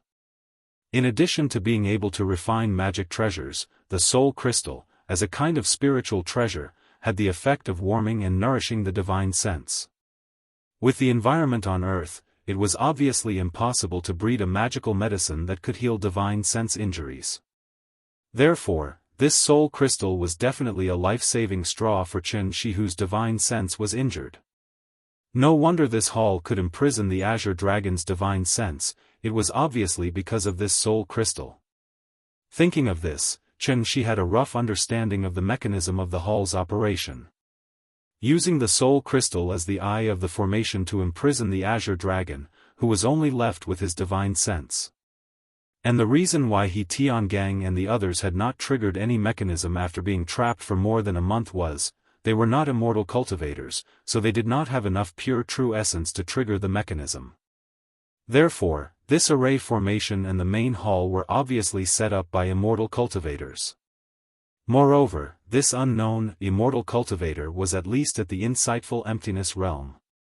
Otherwise, it would be impossible for him to set up such a grand formation that involved the true meaning of the word void. With the soul crystal as the core of the formation, if not for his appearance and triggering the mechanism in the hall, the Azure Dragon who had lost his physical body would never have been able to escape the seal. There are also immortal cultivators on Earth? Thinking of this, Chen Shi suddenly frowned. It was said that the proud dragon had no regrets, but now he was a little regretful. He should have left Azure Dragon alive to interrogate him, but what was done, and there was no point in regretting it now.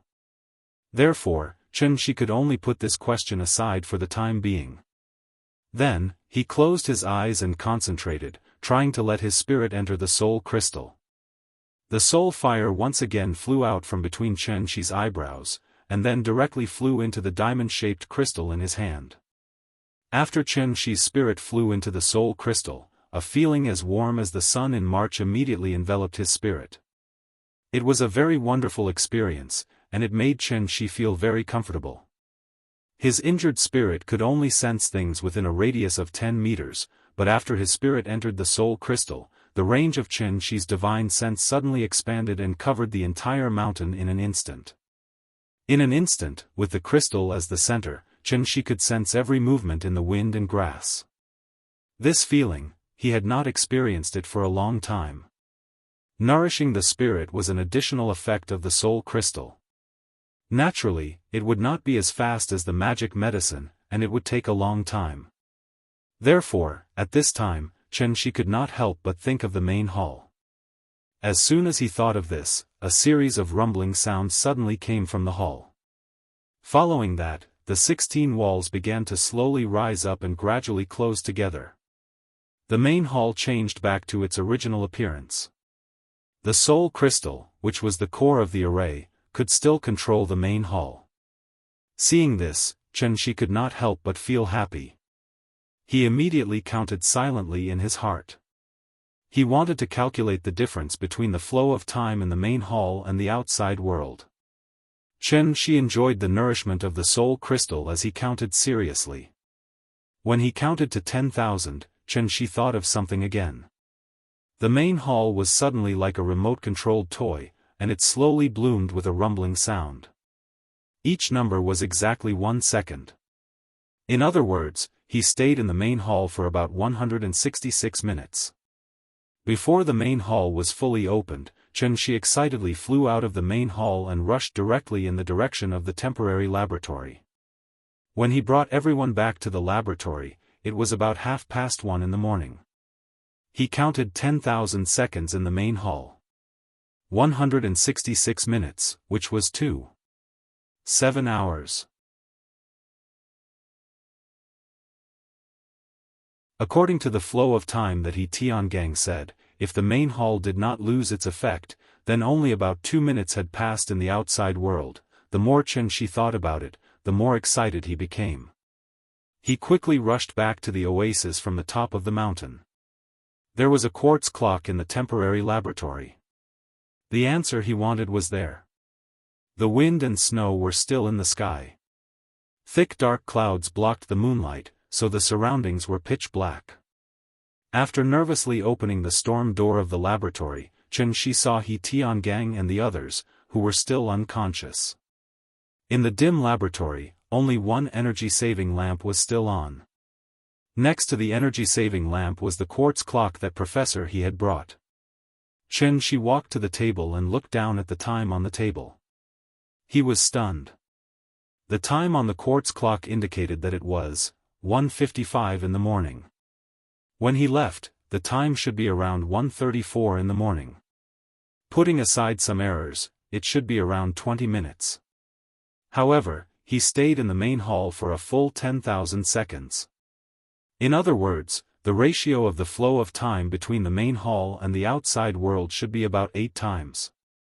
It was not as exaggerated as 100. However, even if it was only 8 times the time difference, it was more than enough for Qianxi. 1 day in the outside world was 8 days in the main hall. What kind of concept was that? Qianxi thought about it for a while. However, he vaguely felt that something was wrong. According to what Tiangang said, they had been trapped in the hall for more than a month. Why was it that the time difference between the hall and the outside world was only 8 times that of the outside world?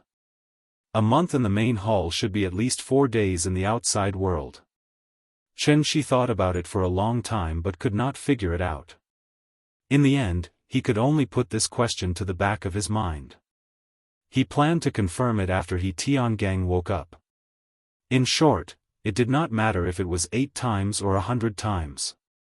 This time, he had really found a treasure. After confirming the use of the main hall and the soul crystal, Qianxi immediately set up a restriction in the temporary laboratory. As soon as someone woke up, he would know immediately.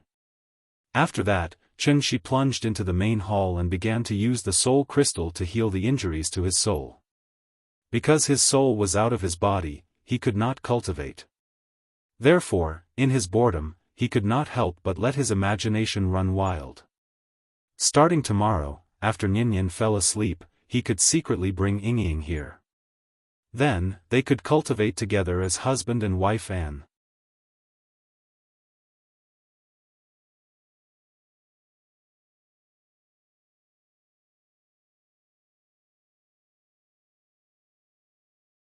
I'll fool him first, and he'll slowly investigate in the future. By the time Qianxi returned to the laboratory, only the 2 neutralizing grandmasters were awake. When Tiangang and the professors woke up, it was already 10:00 in the morning.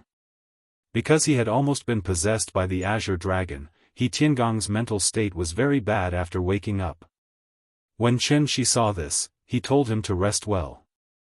Although Qianxi's cultivation was very high, he wasn't an official member of the Wu Yan. Therefore, Tiangang was actually the person in charge of this mission. After that, Qianxi explained the lie he had made up in detail in front of everyone. When everyone finished listening to his explanation, they all had extremely shocked expressions on their faces. Such a realistic experience was actually just a dream. Although everyone felt that this matter was too strange, there was still time to prove it. Therefore, after digesting it, they could only reluctantly believe Chen Shi's words. This so-called dreamland was indeed a little too ridiculous for them.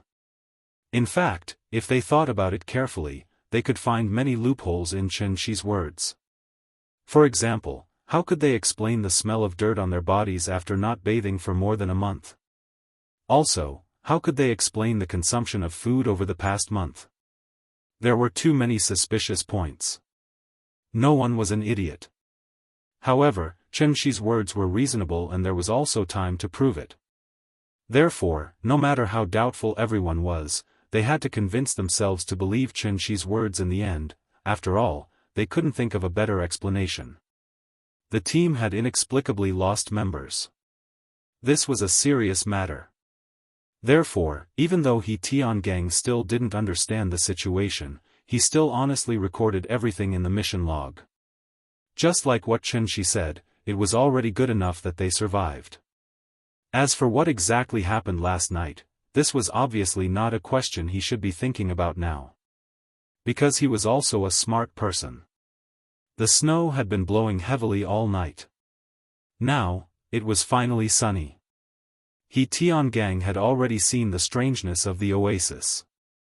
Therefore, the first thing he did after the weather cleared was to move the temporary laboratory to the edge of the oasis. It was about 200 meters away from the oasis on a glacier plain. At this moment, he would rather be in an environment of -50°C in the cold wind than easily get close to the oasis.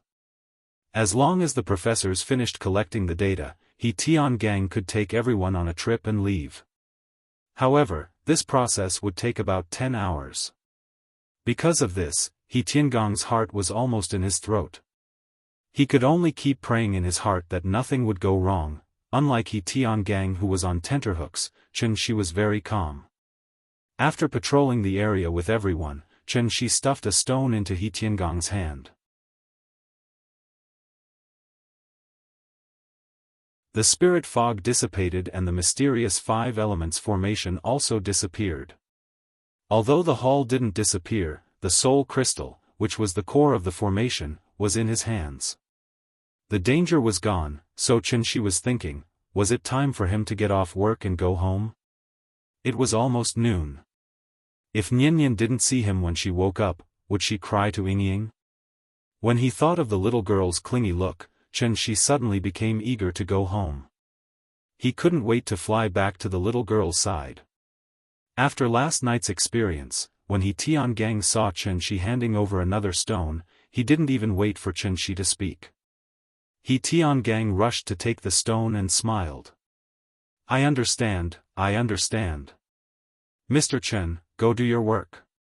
I'll throw the stone if there's anything. Hearing this, Chen Shi suddenly smiled. Saving his life was worth it. This He Tiangang was interesting. After talking with He Tiangang, Chen Shi left the Sayakan Glacier. When he returned to Chengdu, it was already 1:00 in the afternoon. Chen Shi hid his body and landed in a secluded alley behind Wuhou Shrine Street. He had just walked out of the alley and looked up to see that the entrance of Aunt Zhang's neighborhood was crowded with people. A police car was parked by the side of the road. Many people surrounded the security booth and discussed. Looking at the situation, it seemed that something big had happened in the neighborhood. Although they were separated by a street, Chen Shi's ears were very sharp. Therefore, when he walked to the neighborhood, a conversation among the onlookers instantly made Chen Shi frown. I heard that a child was kidnapped. What a big child. 4 or 5 years old. Is it a boy or a girl? Little girl, she looks so obedient. Oh, why don't those bastards get their retribution? Xiao Qiu is so wicked. He's probably been hit by a car and died on the road. Attention Lamakes 666.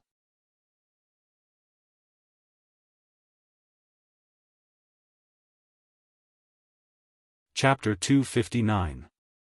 There was a child abducted in the community? A 4 or 5-year-old child, a little girl. When Chen Shi heard this conversation, he couldn't help but frown deeply. Although he also knew that it was impossible for Nian to be abducted, as a father, Chen Shi still subconsciously thought of Nian, so his heart was more or less a little nervous. There weren't many things in this world that could make him nervous. Nianyan's safety was obviously the first priority. But Nianyan couldn't have been abducted. Impossible. Absolutely impossible. Even if the earth exploded, it was impossible. This was because he put a lot of enchantment magic weapons on Nianyan. Once the enchantment was triggered, even if Qianxi was far away on the moon, he would immediately know. Moreover, with Qin Ruoying and Aunt Zhang's meticulousness, it was obviously impossible for them to let Nianyan run around alone, so they basically eliminated the possibility of Nianyan getting lost. However, even if he knew that this was impossible, Qianxi was still a little worried, so he subconsciously quickened his pace. In the blink of an eye, he had already arrived at the gate of the community. Auntie Zhang's neighborhood was an old-fashioned neighborhood that didn't even have elevators. Naturally, there wouldn't be any grand decorations at the entrance of such a neighborhood. Even the railings for parking fees were only built after cars became popular. There were many people gathered at the gate of the community, most of them were uncles and aunties above the age of 40. The family who lost the child lived in the building next to Aunt Zhang's. The child's parents had to work, so it was usually the grandparents who took care of the child. Now that the child was lost, the old couple could only sit on the ground and cry helplessly. The old couple was so sad that they couldn't speak, but the onlookers were talking one after another, giving the police who came to check the situation a headache. After all, losing a child attracted more attention than jumping off a building. There were only 3 surveillance cameras in the community, and one of them was at the gate. However, the resolution of these cameras wasn't high, and they were in black and white, so the images looked very blurry. After the police checked the surveillance footage based on the time when the child went missing, it took them a lot of effort to find the footage of the child leaving the neighborhood. The child ran out on her own, but she was following behind a woman riding an electric scooter. It seemed that she was willing.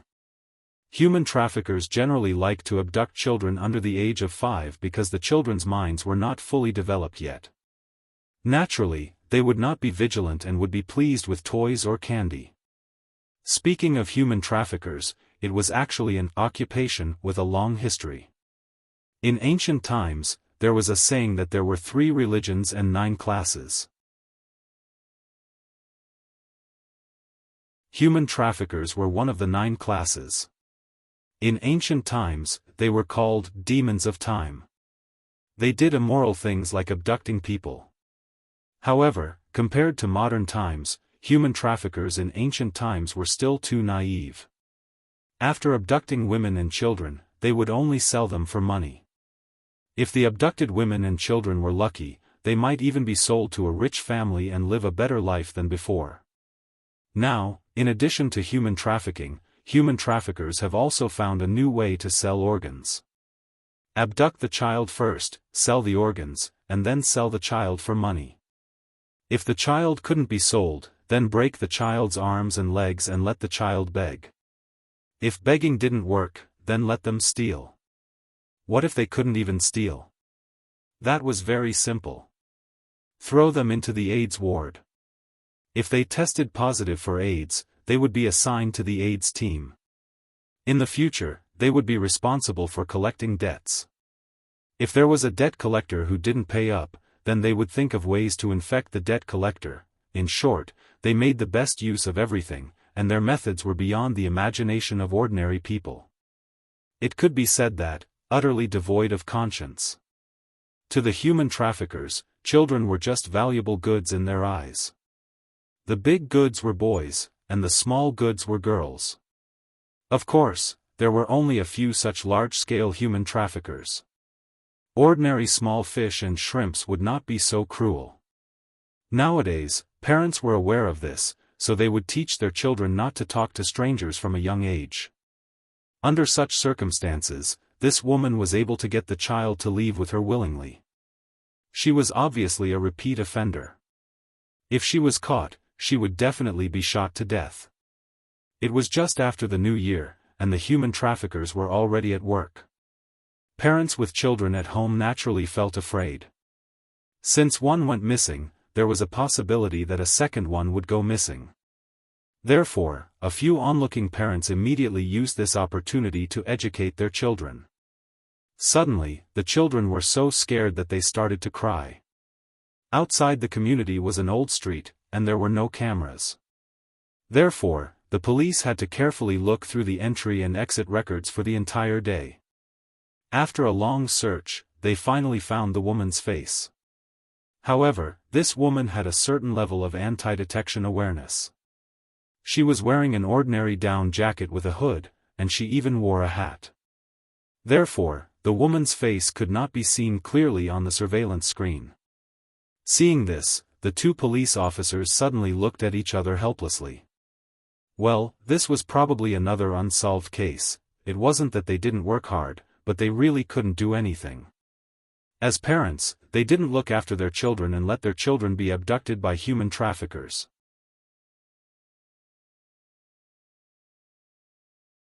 Even if they called the police in time, in this vast sea of people, where could the police find them? They could only walk through the streets and ask door to door. They would be thankful if they could get a little bit of useful information. After all, the human traffickers were not stupid. The kind of idiot who suddenly wanted to commit a crime because of a lack of money was always in the minority. The habitual criminals would definitely plan a retreat in advance. It was indeed difficult to catch. Chen walked around the crowd into the community. From afar, he saw Aunt Zhang's family and Qin Ruoying, who was holding the little boy. The little boy was lying on Qin Ruoying's body, his two hands tightly wrapped around her neck. His little face was full of nervousness and timidity. Aunt Zhang probably took the opportunity to educate him. Chen squeezed into the crowd and walked in their direction. The little boy stood high and could see far, so before he could get close, he had already seen his father in the crowd. He immediately shouted excitedly, "Papa! Papa!" Seeing this, Chen immediately smiled and waved at him, then quickly walked to Qin Ruoying's side. When Chen came over, the little boy immediately reached out his hands and motioned for Chen to hold him. This action was very common, but the slightly different thing was that when the little boy saw his father this time, his cute little face did not show much of a smile. She was obviously frightened. Like a frightened ostrich, as soon as the little boy came into Chen arms, he immediately leaned his head on Chen shoulder.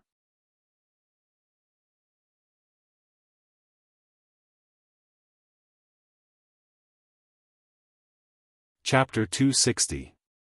The little girl was scared out of her wits because Auntie Zhang had just taught her a lesson by scaring her. Although the little girl was scared and seemed to be traumatized, Chen didn't think there was anything wrong with Auntie Zhang's behavior. After all, if she didn't pay attention to education in this area, it would be too late for regrets when the child was taken away by human traffickers.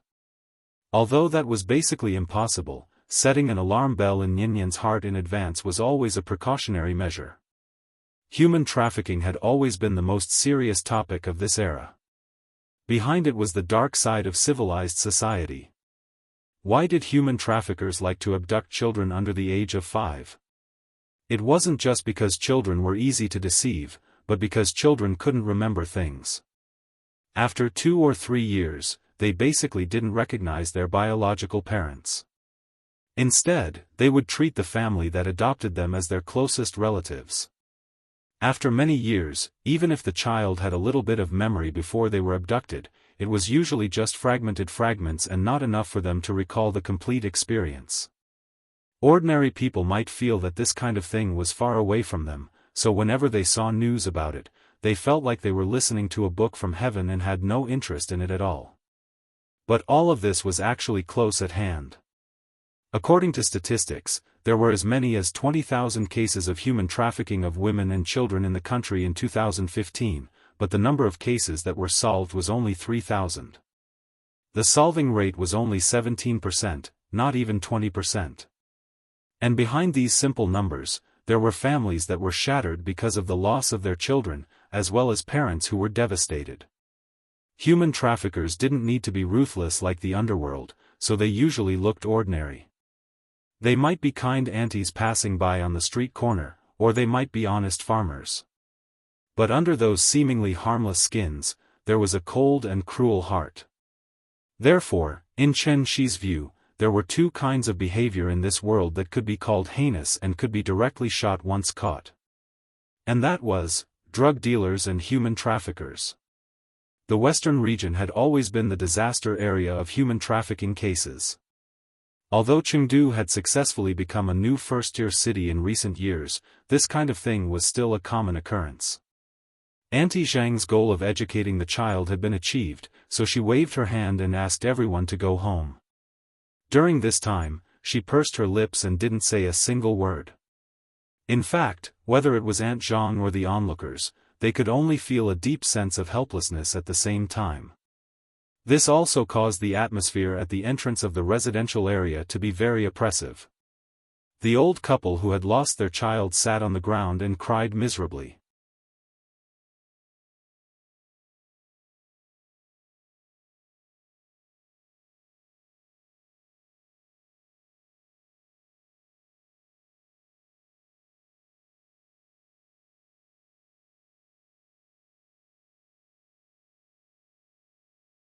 After seeing the surveillance camera and the child's photo from the security guard, Chen Shi returned to Qin Ruoying's side. When the little fellow heard that her father was going to help find someone, she immediately pulled a long face and cheered for Chen Shi righteously, "Papa, you can do it. I'll wait for you at home." Well, this little thing now knows how to help others. However, finding someone was not as simple as what was shown in the movies. It was possible to hack into the Skynet system and then use a computer to scan and compare. Although this operation was feasible to a certain extent, the success rate was far lower than imagined. After all, as long as it was not an impulsive crime, the criminals would definitely check out the place in advance and try to avoid the surveillance cameras when committing the crime. They would also disguise themselves to a certain extent. Although Chen Shi's divine sense had recovered a little, the range was still too small. The scanning radius of only more than 10 meters was not even as far as he could see directly with his eyes. Because the injury to his divine sense had not fully recovered, Chen Shi could not use search spells such as bloodline tracking or divine sense searching. Now, it was really too difficult for him to find a child who had been abducted and sold in a city with an area of more than 800 square kilometers and a resident population of more than 10 million. However, although it was difficult, since he had promised Ying that he would help the old lady, Chen Shi would try his best to do it. He would just take it as accumulating good karma for himself. Although he could not directly find out the whereabouts of the human traffickers, Chen Shi could use his own reasoning to find them. How to reason? It was actually very simple. First of all, the left turn out of the neighborhood was Wuhou Temple Street, and the right turn was the alley where Chen Shi had landed on his way back. After the human traffickers had deceived the child, it was impossible for them to run to the main street, so the alley without cameras was the only choice. The child was about the same age as Ninian. At the age of 4, the child already had his own consciousness. Once the child found out that he had been deceived, he would definitely cry and make a fuss. Therefore, the human traffickers would not choose to leave Chengdu by bus or train.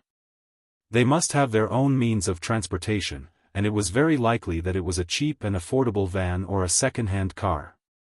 Of course, if the human traffickers did not have a means of transportation, it would be easier. They would definitely temporarily put the child in a stronghold and then contact a car for transportation. Time was another key clue. From the time the child went missing until now, it had not been more than an hour.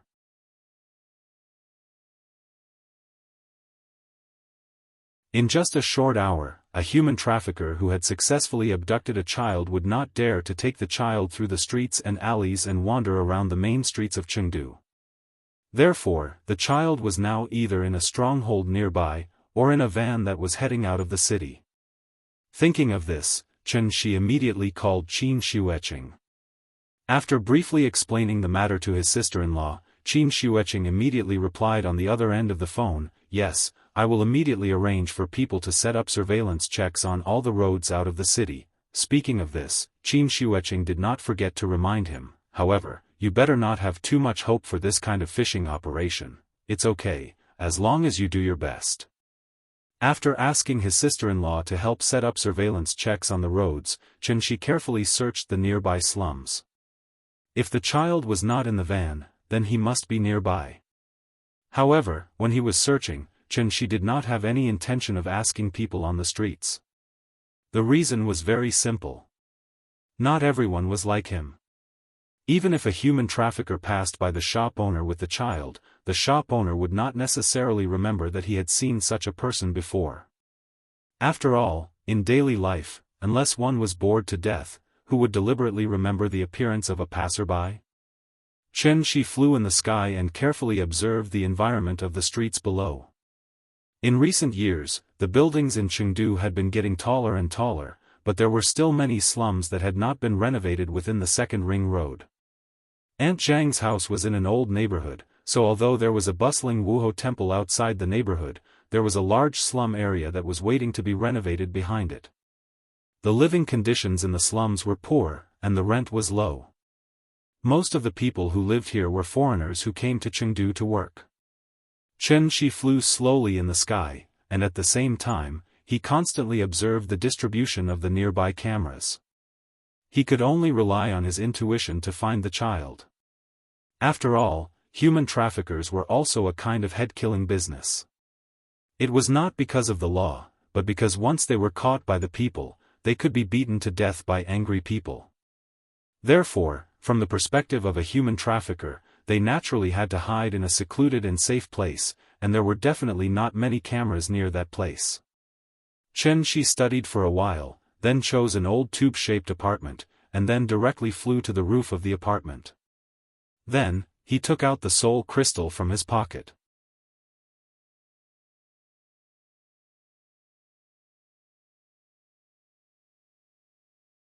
Chapter 262.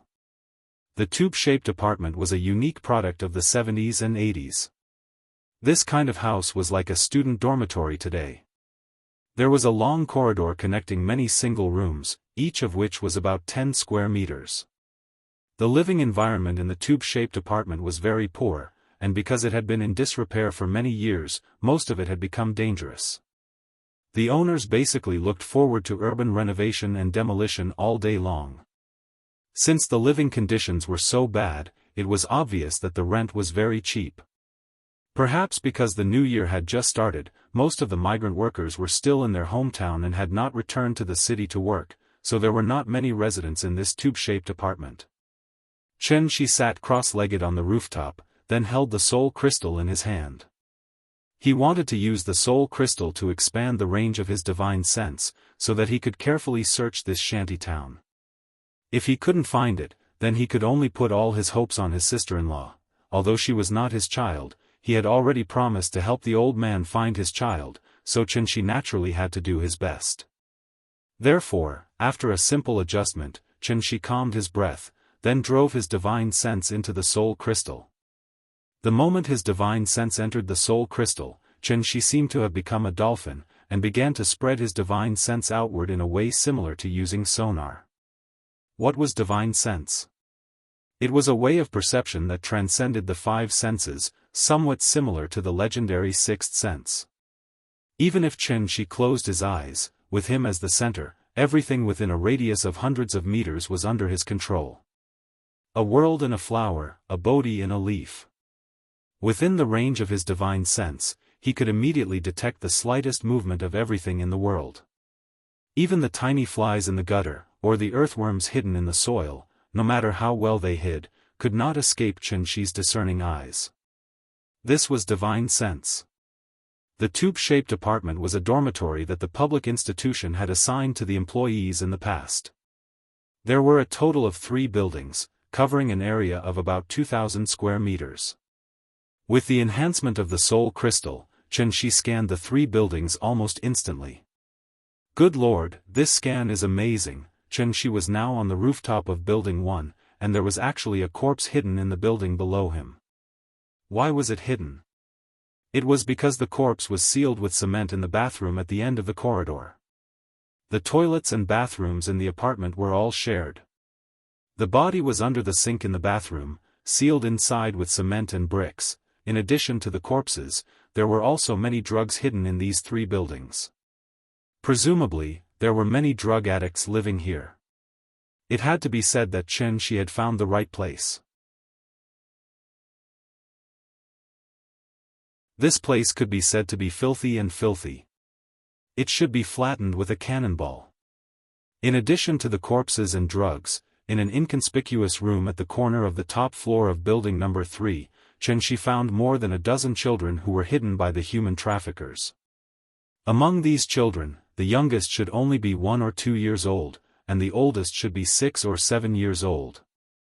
In addition to the children, there was also a girl who was about 16 or 17 years old. It was obvious that these human traffickers had abducted humans as well as children. How long had it been since the Chinese New Year? Looking at the situation, these bastards must have made a fortune during the Chinese New Year. After all, according to the market price, the total value of these children and young girls added up to more than 700,000 yuan.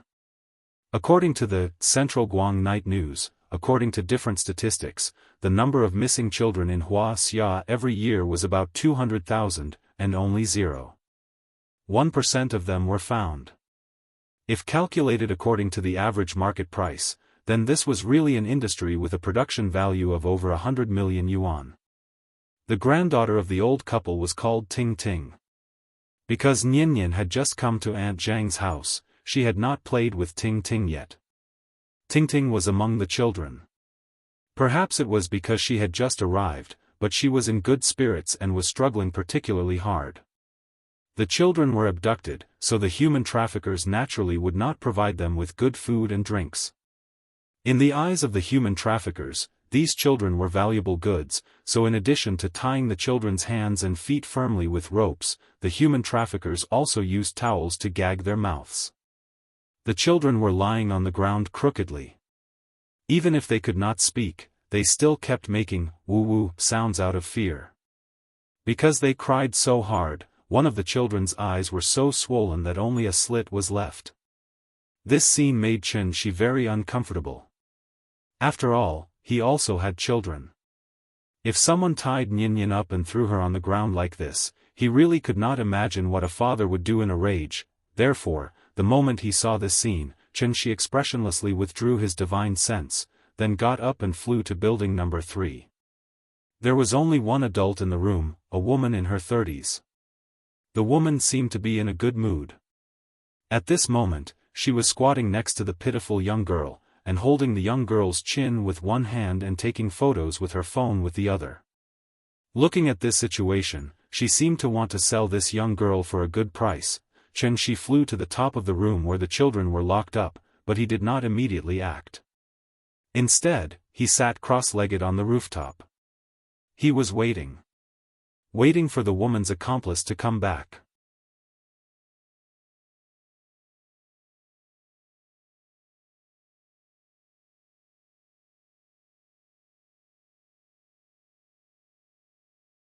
Chapter 263. In order to avoid alerting the enemy, Qianxi could only wait silently on the rooftop. He sat cross-legged and looked up at the night sky of Chengdu. He felt that the tears of the children had seeped through the walls and soaked the floor. He looked at the group of people gathered under the apartment building. Under the light, they were not human at all, but evil spirits that wandered the dark side of society. Because they had been tied up for a long time, the parts of the children that were bound by the rope had begun to have edema. When Qianxi saw this scene, he could not help but feel sorry for these children.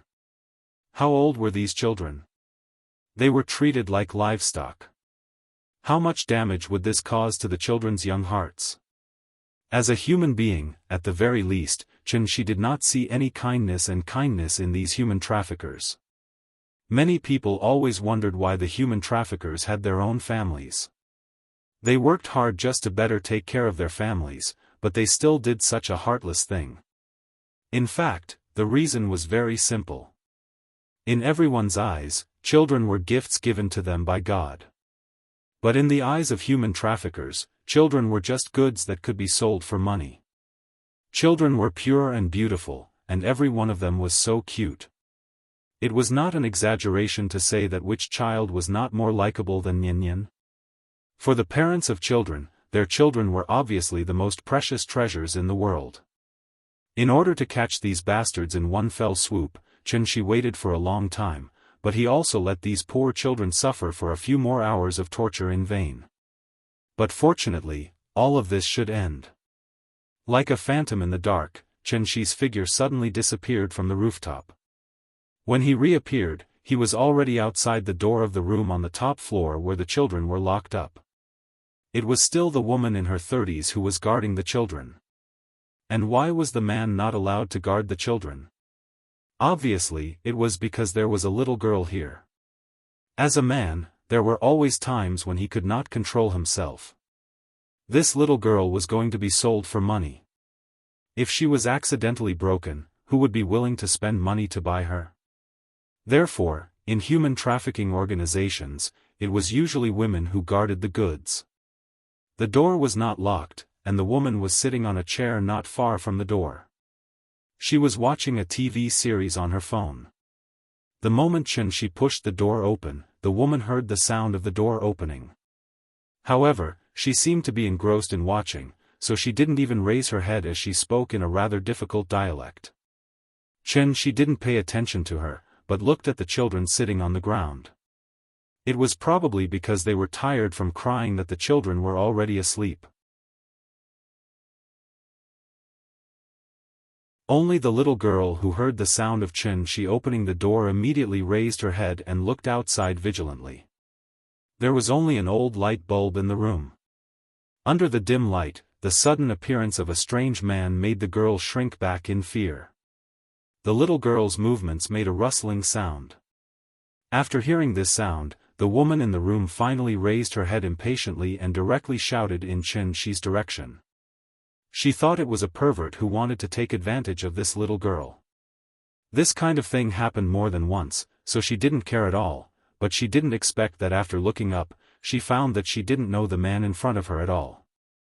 The woman was stunned. She was stunned for a second or two. Then, her eyes suddenly widened, and she was about to scream. But at the moment when she was about to scream, Xianxia suddenly stretched out his arm, and the invisible true spirit suddenly clasped the woman's neck like an iron hoop. Want to call for help? The two were at least 2 meters apart. Xianxia just grabbed in the air, and the woman was suddenly lifted from the chair by him like a chicken. The pressure on her neck made the woman almost suffocated, but she still opened her eyes and mouth, trying to make a sound. Seeing this, Xianxia said calmly, "I'll help you." After the voice fell, Xianxia gently waved his arm. The woman's body was like a marionette. Under the pull of an invisible force, she instantly broke the window and flew directly out of the 5th floor. Then the question came. How long would it take for an object to fall freely from the height of a 5-story building to fall to the ground? The answer was, with a muffled sound from downstairs, the entire apartment was alarmed. Like a sudden power outage in the student apartment, screams and footsteps suddenly came from downstairs. This scene happened in front of the little girl, but she stared with her red eyes, as if she didn't come back to her senses at all. Seeing her silly look, Xianxia couldn't help but smile at her, then he gently snapped his fingers.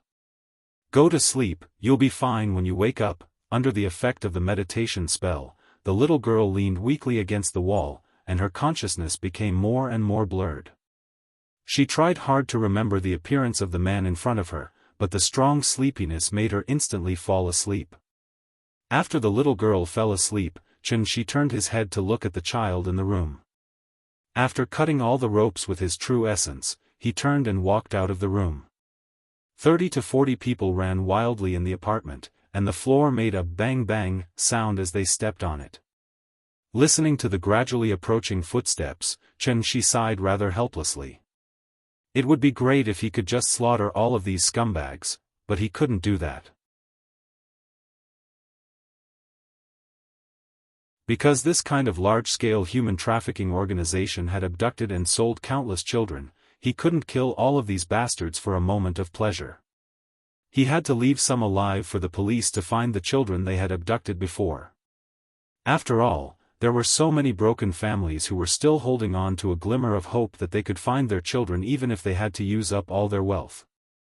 What a pity, and just as Xianxia stood in the corridor thinking about how to deal with these human traffickers, the fastest among them had already rushed in front of him with steel pipes and kitchen knives.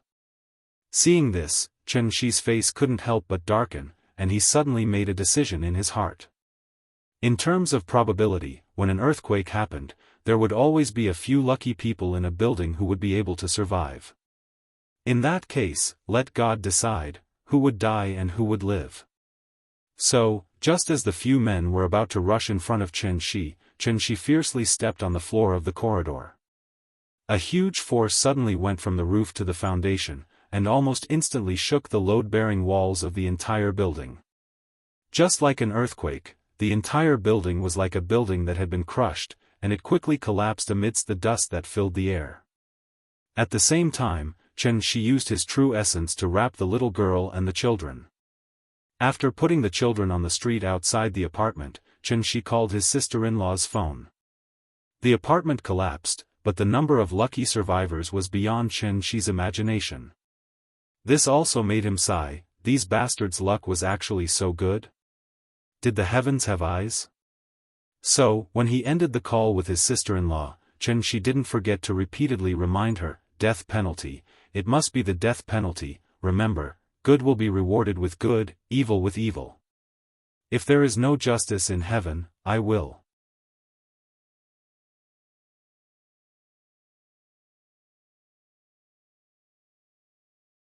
Chapter 264. The next morning. The whole family was sitting around the dining table, happily eating breakfast. At this moment, the morning news suddenly broadcasted a news flash. Last night, the Chengdu police cracked a huge case of baby trafficking. They arrested 37 suspects and rescued 16 babies. The reporter has called the person in charge of the case, but as the case is still under investigation, the specific details cannot be disclosed for the time being. Then, the TV screen cut to the Wuhou branch. Many parents were anxiously waiting outside the conference room. After receiving the police summons, the parents rushed into the conference room and began to frantically search for their children. Only 16 children were rescued, but there were hundreds of parents present. After all, the police didn't know which family these children belonged to. Therefore, they could only invite the parents who had recently lost their children to come over and hold such a family reunion. The old couple was quite lucky. The first thing they saw after entering was their granddaughter, Tingting. The two elders quickly walked to Tingting. When they saw the abrasions and edema on the child's body, the old couple could not help but cry on the spot. These were tears of joy, and at the same time, the joy of surviving a disaster. The old couple hugged their granddaughter and cried for a long time. After their emotions had calmed down, they went to the side and began to register under the guidance of the police. The image came to an abrupt end. The camera cut back to the live broadcast room. After a few simple comments, the host smiled and began to broadcast the next piece of news. News always reported the good news and not the bad news. And this reunion was no less than a second blow to the parents who had lost their children. It was fine if they found them, but what if they could not? As the saying goes, the greater the expectation, the greater the disappointment. They came to the reunion with unlimited expectations, but in the end, they could only watch as others found their children, while their own children were still nowhere to be found. How strong did one have to be able to endure such endless torment? Therefore, at the end of the reunion, it would always be filled with the cries of despair of the parents. Those who heard it would be sad and those who heard it would cry. Such a scene was naturally not suitable to appear in the news. As a bystander, Aunt Zhang, like most people, did not delve into the details. Therefore, when she saw the old couple find Tingting on TV, she couldn't help but laugh and say, "It's good that you found her, it's good that you found her." Speaking of this, Aunt Zhang did not forget to reach out and pat the little girl's head. Then, she pretended to be serious and said to her, "Nian Nian, if you don't listen to me in the future, Grandma will sell you to human traffickers." What do you think?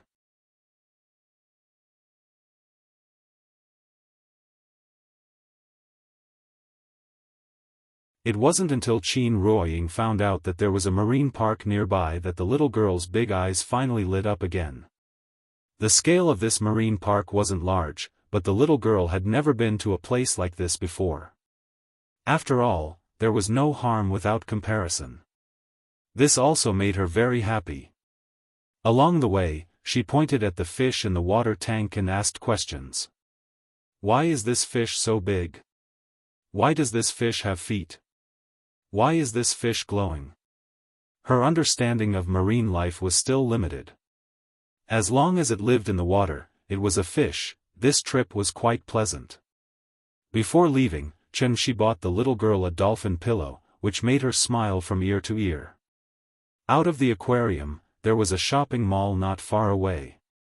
When the little girl held Qin Ruoying's hand and waited outside for Shi to drive out, she suddenly noticed the shared bicycle next to them.